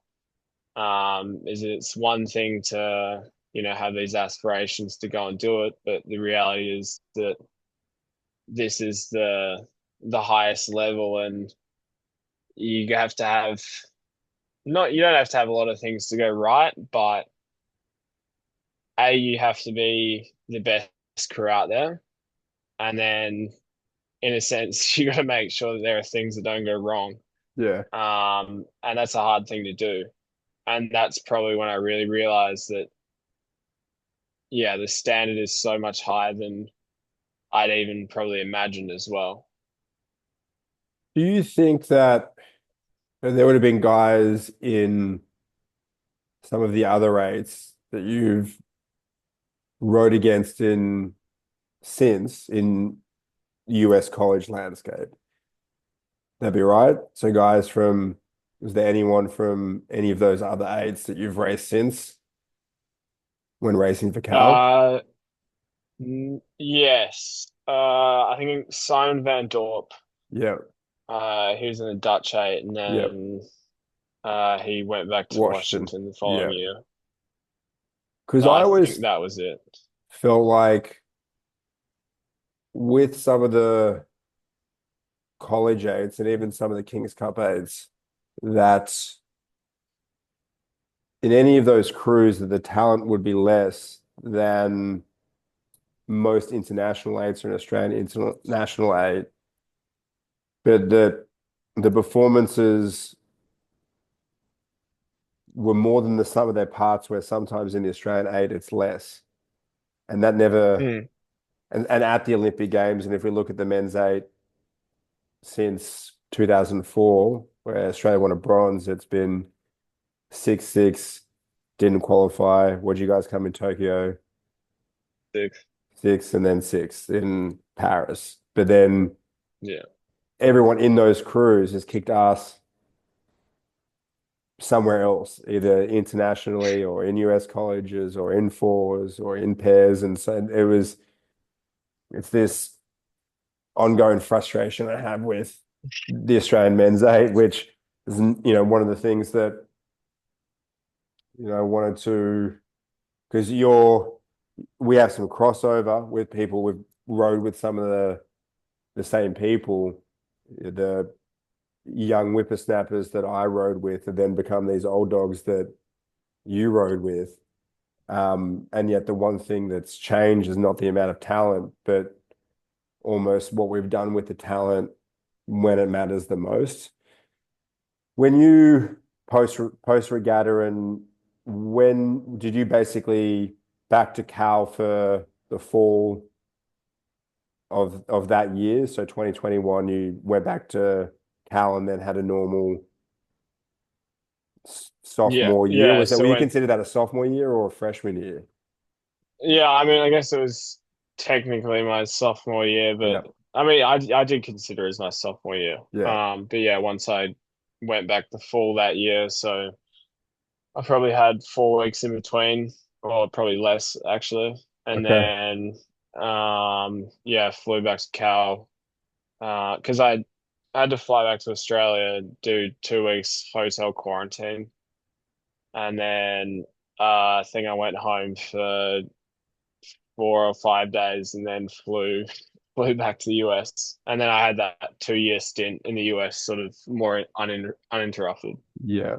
And were you going into, it's like so much had happened from like a normal frosh year into sophomore year. Maybe you would have done some under 23 stuff over the summer, but you've both been to the Olympics. Now you're an Olympian and you've gotten better, but in the most recent performance is not a thing that you can really celebrate.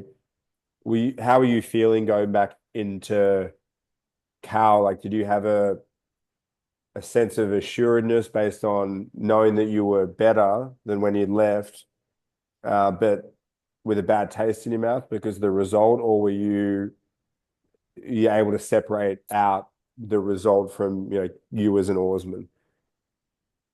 Um, yeah, that's probably something I've struggled with, I guess. And the unfortunate reality is it's almost happened to me twice, has happened to me twice. Yeah, Um, where yeah, you can measurably see your own progress yeah, and you've gotten better. And then obviously you have a result that, yeah, like you said, leaves a bad taste in your mouth. But I guess when you've made that improvement and other people see that as well, their sort of first reaction is to like congratulate you, yeah, yeah, or something like that. And I found that incredibly, and still do find that incredibly hard to, I guess, like take well. yeah, Um, yeah, mate. because it's yeah, when you work hard enough for something, and um, like you said, in a place where traditionally a country has done really well at rowing, when you feel like you don't get a medal, um, then it sort of just feels anything sort of short of a disappointment, Oh, really. full on second, like you're an underclass. I mean, it starts from you get on the plane and they're like, okay, do you have a medal? Okay, well, you're going to sit in first class or business class, and all the rest of you fucks can get in the back. Like, you just sort of disappointing rabble. You can get in the back of the plane. And I still remember doing the welcome home parade after Beijing. And in Beijing, we'd had the pair won, the four had gotten silver, and the four was selected after the eight. And so Mm, and the guys in the four, they like all could have been in the eight and all were either before or after. It's one of those things in the squad where you're like, this could go any number of ways, but the main difference was they showed up in really good form at the Olympics and yeah, in the European summer, and we didn't. And we'd all been, this sort of cohort, a squad, and then afterwards it's okay, well, those guys have got silver medals, so they're doing interviews and they're in business class and they're doing all of the welcome home parades, whereas you're just doing your hometown. And I remember walking behind a couple of guys in the four and we're like giving these little kids high fives, and the kid goes to me, he's like, what medal did you win? You're like, oh, well, actually they don't hand out medals for sixth place. And he's sort of like, just like immediately looks past you and you're like, right, okay, well, this might be the general tone of things. And you have scope to end things differently.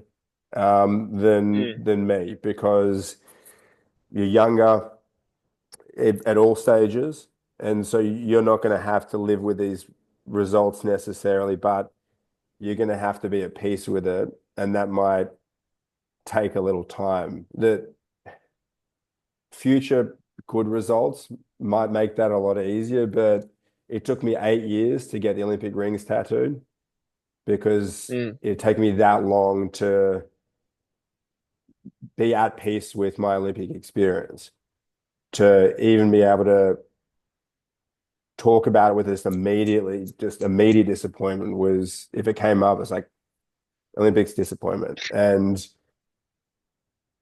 I needed those years because what I didn't know, and it seems obvious now, you get the Olympic rings, and then people now will ask me, you go to the Olympics, and or you're just a big fan, a big fan of the Olympics. Like, yeah, I went, and like, what sport? And then after that, then the immediate next question is, how did it go? And yeah. then you say, well, we came sixth twice, which is we're in the final, but in both instances, a medal wasn't unrealistic. So it was a bit of a disappointment. And then what happens is they tell you how you should feel about the Olympics. Oh, it was bloody good. You went though. You should be really proud of yourself. You're like, mate, I'm an ass kicker. That's what I did before. That's what I've done since. And so the fact that we didn't go there and kick ass is how I reference it, not your reference, which is it's really good to go. And so Mm, you have all of this baggage that comes with it because it's framed by your other experiences, not in life, but in this sport. Everyone that's there has mostly been successful. So you've had to be good domestically in order to even be in the picture, which means you're winning more often than not, which means that the expectation to win or at least be at the podium or at the pointy end of the race is not unrealistic. And then but you also have to live with the results. And for you, what's been interesting is, between the two games, you went from like, well, this didn't go well to ass kicking. Like you won, there's two national championships for Cal, right? In the interim, was that 22 yeah, and 23, yeah, and meant that maybe you lost a jewel or two in there. I don't know if you did. I just assume that no. So it's just two undefeated seasons, yeah. right? So it's like, this is going well. Oh, I'm good. No, I'm an ass kicker at this. And then, so you decided, must have been summer of 23, you'll deferred again to go back home Yeah, and to go to Paris. yeah. So I joined the team in Europe after the IRAs, Yeah. and then did World Cup 2 in the pair. Who was the head coach Um, then and the coach that today? was Rhett. Rhett. Rhett was head coach, and Mark Prater was the coach of the eight. Okay. And did you have a preference for boat class, or you're like, I'll be in the boat that I'm in, or I want to be in the boat that has the best chance of winning? Yeah, I think at the time I knew 2023 I was probably going to get put in either um or best case scenario I guess sea race in the eight because I've been talking to them throughout the year. By that stage I got my erg down to 548. So I knew I had the strength for it, and I think they recognized that as well. So then it was how do I fit into this in terms of how it's going to work out. So I got the opportunity to race in the pair with Jack O'Brien, who was coming back from injury. Yeah. Um, and we came third in the pair at Yeah. World Cup 2 behind the Swiss and the British pair. Yeah. Um, did a pretty good time, and then Six that gave 17. us the opportunity. Yeah. Yeah. So that gave us the opportunity to then have a go at the eight in the lead up to Lucerne. Did you think Um, you could contribute in the eight because you'd had more experience in the eight than even the most of the guys, because that's what you've been doing? Yeah, definitely. I mean, that was definitely where I felt the most comfortable. Yeah. Because that's pretty much what I'd done for the last 2 years, and I think I'd probably always had this slight want to go back to the eight after Tokyo as well. Yeah. Um, I guess that idea of trying to chase that sort of almost like fulfillment of having another go at it. Yeah. Um, and yeah, I that's sort of where I thought that the guys from Tokyo were still in the four at the time, so that's sort of locked up where it is. So I was like, okay, well, how can I come in and get a shot of the eight? And the Um, eight in 2023, how did you guys finish up at Worlds? Worlds, we were third, And won the CERN World Cup three that won year? Lucerne. Yeah, which was um yeah, bloody good for the Australian eight that hadn't been Mm, done in a while or ever, maybe winning at Lucerne. I thought both yeah, good, but maybe also, good and bad. well, just yeah, good and bad, and maybe a little over celebrated at the time. But podium at the Worlds the year before must have left everyone feeling pretty optimistic going into the 2024 season. How did the training go post Worlds 23 into 2024 with you, but and with the squad?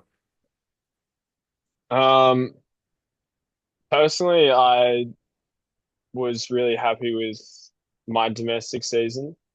Um, but probably didn't see as much improvement on the erg.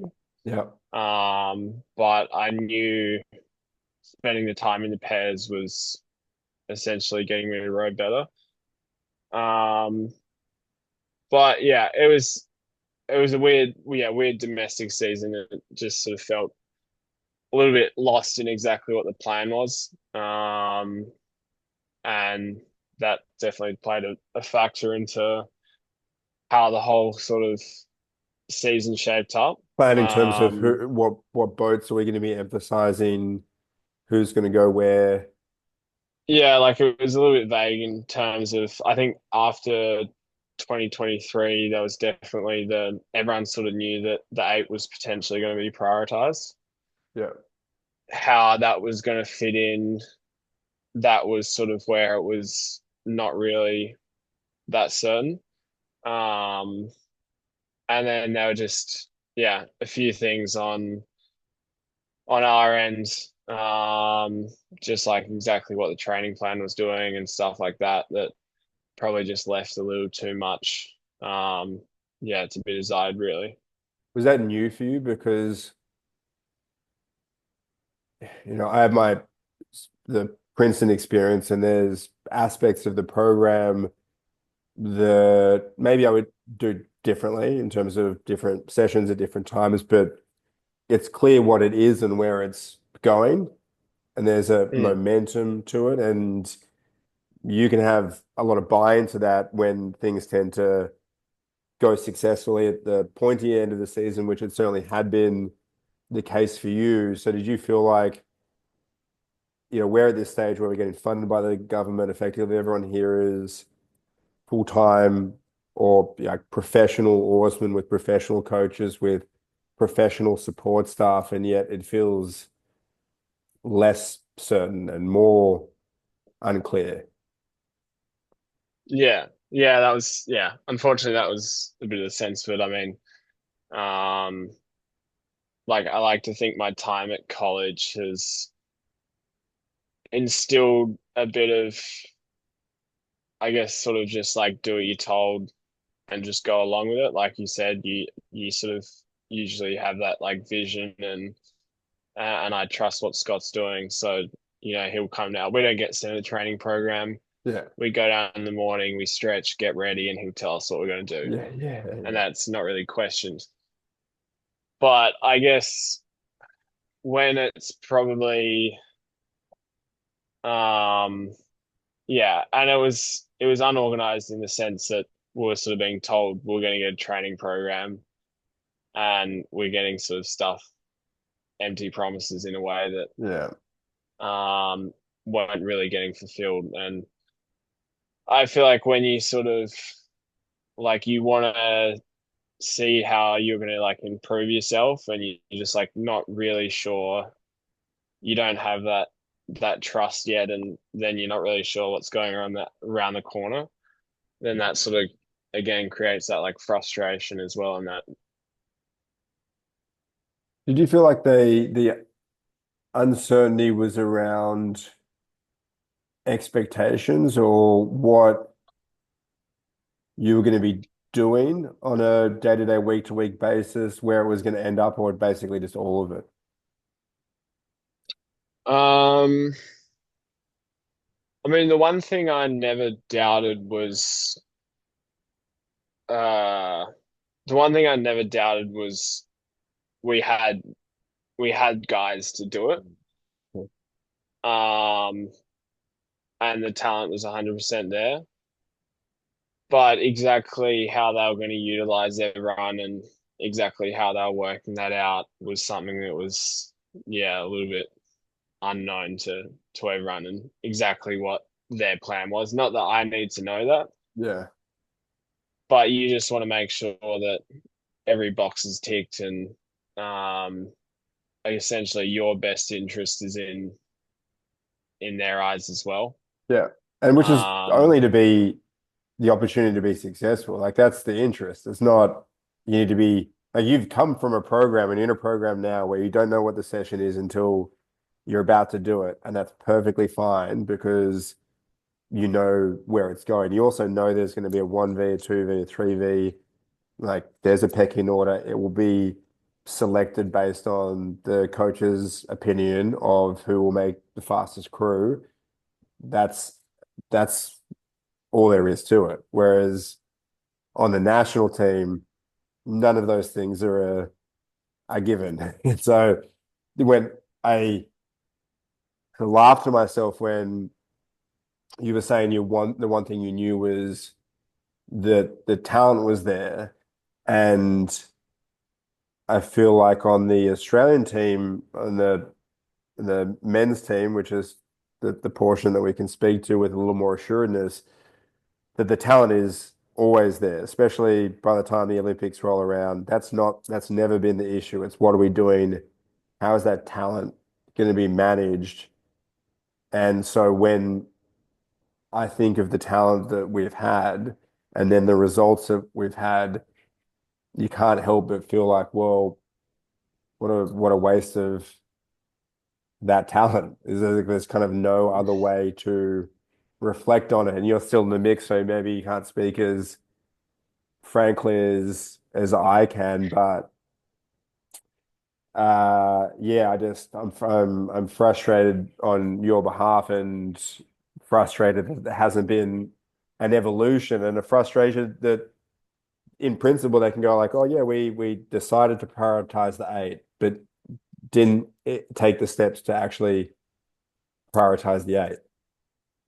Because if the yeah, guys that are eventually in the eight don't feel like a priority, then like in one sense is it prioritized. It just means that you put the perceivably better guys in the eight for the regatta. That's not the same thing as having the whole thrust of the program based around being successful in that boat class at the Olympic Games. yeah. I guess yeah, there was always that frustration as well that like having that sort of success the year prior, then you've got guys that are left out of that as well, and that's sort of that's hard for them because they've been a part of a medaling boat, and Yeah, then to get left out of that, it's yeah. yeah, Um, but yeah, again, that's something that yeah, I'm probably yeah, it's that one was definitely harder. yeah, Because not only is there the disappointments of that one, but there's probably more there was more expectation. Um, yeah, I think I don't think I've ever really sort of seen that much coverage on something, and uh, um, like it's hard because I guess you never stop believing that you're going to be able to do it, and um, I guess you're almost probably like you're like I'm buying in 100% to this, Yeah. regardless of what the signs might be that it's not going as well as you think it is, and then you've got the added sort of the added watch of everyone from the outside who's rooting for you and wants you to do well. And then for that then not to happen, and then to have the same result again in a very different lead up. Yeah. Um, yeah, it was definitely that one's probably taken me a while to not like recover from, but from to just sort of work out exactly what happened, and like we sort of talked about earlier, like this idea of like trying to build these wins and build your confidence, and then to have a couple of those, then you sort of really have to step back and be like, okay, I'm gonna have to start doing this from the bottom again a little bit, but Yeah. It's funny, yeah, like in principle, you'd be still a better athlete and yeah, but yeah, like it taints doesn't taint you, but it taints your sense of your ability to move a boat, which is the kind of thing you need to believe in order to be able to move a boat. You'd yeah. mentioned that there was signs, like if you're on a boat where it feels good, you've got good speed, you've got good uh early results. So in a college program, you've got okay, individual guys are pulling good numbers on the erg. We've had some early races in the spring. We're kicking ass. We've got good boat speed, good telemetry, and then you're going to feel optimistic as you start going into the championship races. The other side of that is when you don't have those things, and those are some of the signs that you mentioned. What were some of the signs that you almost have to overlook in order to be optimistic and to buy into what's going on? Because without the buy-in, just for those that aren't aware, especially with an eight, no matter how it's going, if you've got guys that don't believe in how it's going, then there's no chance. So you have to have faith, even if there's these reasons not to. And so I'm curious, what were the specific signs that you had in Um, 2024? yeah, I mean, I guess I was just trying to find that sort of consistent speed. You're aware that in the middle of some of these training blocks, it's not always going to be going well, which is something you sort of accept. But then, like, you definitely have key moments throughout the week or stuff where you might have to step up for a certain piece, and not being able to sort of like consistently find that. Yeah, that's sort of probably like looking back on it, they're probably some of the stuff. And then you sort of, you go down a bit of a rabbit hole of you start changing a few things to like with the setup to try and find a few seconds like Yeah. here or there. And then you just like you're looking under the wrong Yeah, yeah, it makes it like you're worse. looking under the wrong rocks there, because then Yeah, you try and change something to find a few extra seconds, and then that feels different for and yeah, then all of a sudden you take another step back. But yeah.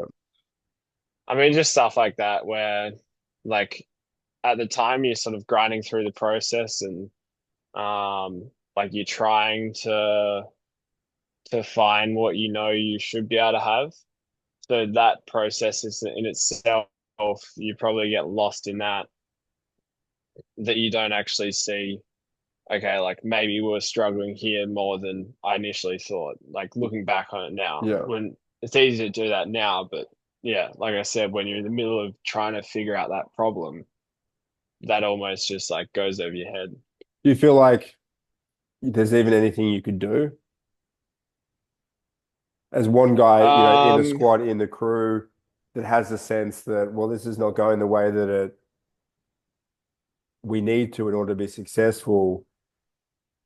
You're still one of the younger guys in the crew. And so like when you look back on it now, do you think, because you can only control the things that you can control, right?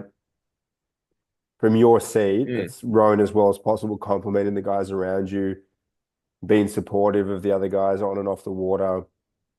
But there's limits. No matter how much you reflect and think, oh, we could have done this, we could have done that.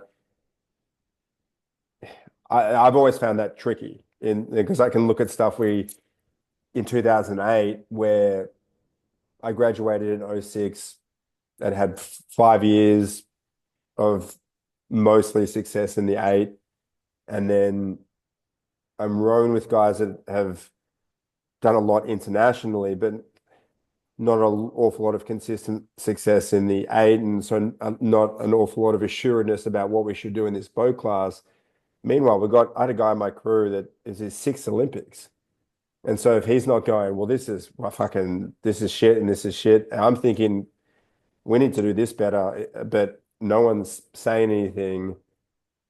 I'm not sure if I'm the one that should be, but there sometimes I was because I wanted the best outcomes, but you have that's the no, it's not really buying in. So do you Mm. think about your role and what you could have done differently, or is it just okay, well, for next time I'll do things differently if and when that happens, or like because you're on that reflection now, how do you think about it?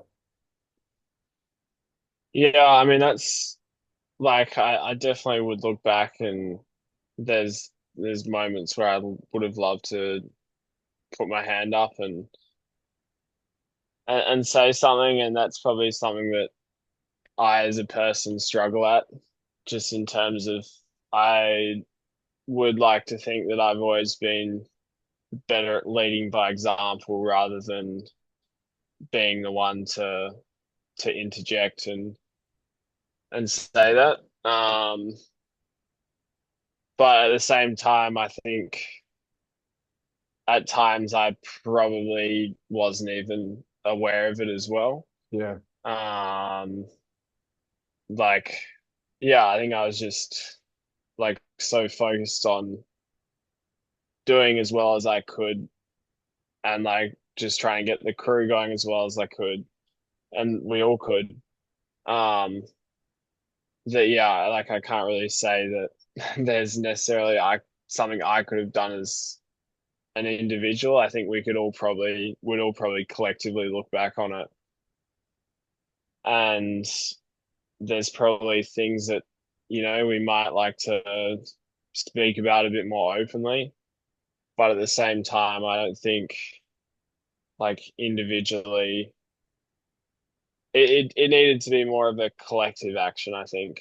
Yeah. And I think we're all probably trying our hardest to make it work, but that might have even made it harder in a Yeah, sense. everyone's trying their hardest. It's just a matter of what happens if one person or a couple of guys notice that the crew, and that includes the coach, Cox, that everyone's efforts aren't being pointed in the direction that's going to allow for the most success. And then it's a matter of does anyone say anything? And if you're in a program like are at the moment, no one needs to because you've got a coach that Mm, you're like, well, look at his track record and then look at our recent track record and look at the guys I'm rowing with. And so there's an assuredness, but when that's not there, that changes. And it's only so useful for me to look back on it. I would hope that me reflecting on it, that maybe something about it can change in the future. But for you, it's going to have, well, has the potential to influence how you think about your rowing right now. But if you're going to keep going with it and come back and then you're going to be in a position where as you move up and have more experience, you have more of a perspective. Plus, you've got these results that if you go again, you don't want a similar result. And if you have some sense that it's going in that direction, then it's like, well, do you just to stay the course and hope it goes all right, or do you try and nudge it in a different direction and not by yourself, but just verbalize, hey, this is what I'm seeing, so that it can we as a group do things differently? I always find it interesting in eight. Sometimes I looked at international eights where it was a bit more of a situation like where you are now. Say if they had Jurgen Grobler when he was coaching the British men's eight, none of the Yeah. guys in the crew need to say anything about anything other than, or Mm. maybe we could just be a bit cleaner at the finish. Something like technical that's they're having because they can speak to because they're having the in-boat experience, but they're not going to say shit about the program. That's not going to come up Yeah. because the guy's got a track record, but the way we shuffle through coaches in Oz, that there's not that reliability. There's no one that's coached eight that can hang his hat on the results at any level consistently enough that the athletes can have that level of buy-in, so it's immediately different. You've got a whole season, well, the racing season left at Cal, and Yeah. there's lots of variables to account for, but there's no reason for you not to be optimistic about how it goes. And let's assume it all goes well and you feel good about it and you graduate. What do things look like from June onwards? Um, so I'll head back to Australia. I don't plan on doing any sort of international racing this season. Yep. Um, so yeah, I think I'll probably head home. May even go off and work with Hugh for a few weeks or With something some like hands on your that. chest. Exactly. Yeah. Yeah. Real hard work. Yeah. Um, but yeah, I think this is probably this will be a chance for me to have the sort of break that I haven't really Yeah. had. I guess in the last like 5 or 6 years because I've sort of just managed to roll through from obviously the international back to college and then sort of back again and then back again. So no, I'm looking forward to just having a sort of a few months to do that and Yep. then yeah, definitely plan on I'll head back to Canberra sort of I guess once they finish Worlds and in the first intake and I guess yeah, start to get ready and for LA. And obviously there's no certainty about boat classes. There wasn't, it's like, even if there was, you couldn't put any faith in it that it's not going to be different by the time that No. 2028 rolls around. So it makes perfect sense that you would have a break, that you wouldn't be particularly focused on anything other than showing up in good order and trying to go as fast as possible in any boat that you're in, whoever you're with, which is always the goal. So it's a good place to be, I think, for you and the break is that definitely makes a lot of sense. And I think having the confidence to be able to step away is Mm, that's all positive, and especially at this yeah. point in the cycle. One thing I wanted to just talk to you about on the tail end of this chat was your parents and your upbringing. I never knew, I knew you and Hugh boarded, Hmm. but I never got a sense for how far your parents were away because they were always there when it mattered. And I think about this now more as a parent than I do as an athlete or a student. So making decisions about where we want to live and where might our schools go and are they going to board and what does that look like because you want to be present. And you guys boarded, but your parents were present. And Yeah. the other thing I remember about your parents was that they were really supportive of me. And when you're a coach at a school, and especially as a director of a program, as a coach, I dealt with parents less because it's basically just like, I'm not having this conversation with you. I'm like, Yeah. I'm Yeah. not talking to you about rowing. Um, but when you've got oversight of the whole program, you have to deal with parents as part of the job. And there's definitely better and worse parents. Like there's parents you'd see and Mm, you'd think, oh, this is going to be a fucking punish. Like this whole conversation might be shitty. And your parents were the opposite of that, where I was like, oh, this is two reasonable people that they're just supportive of their kids, they're supportive of the program, they see what I'm trying to do here without needing to know the details because they know that's not really relevant for them to know. So they were just cool. And did you, is there anything that you remember from your upbringing that they instilled in you that helped you and your brother be the people you are?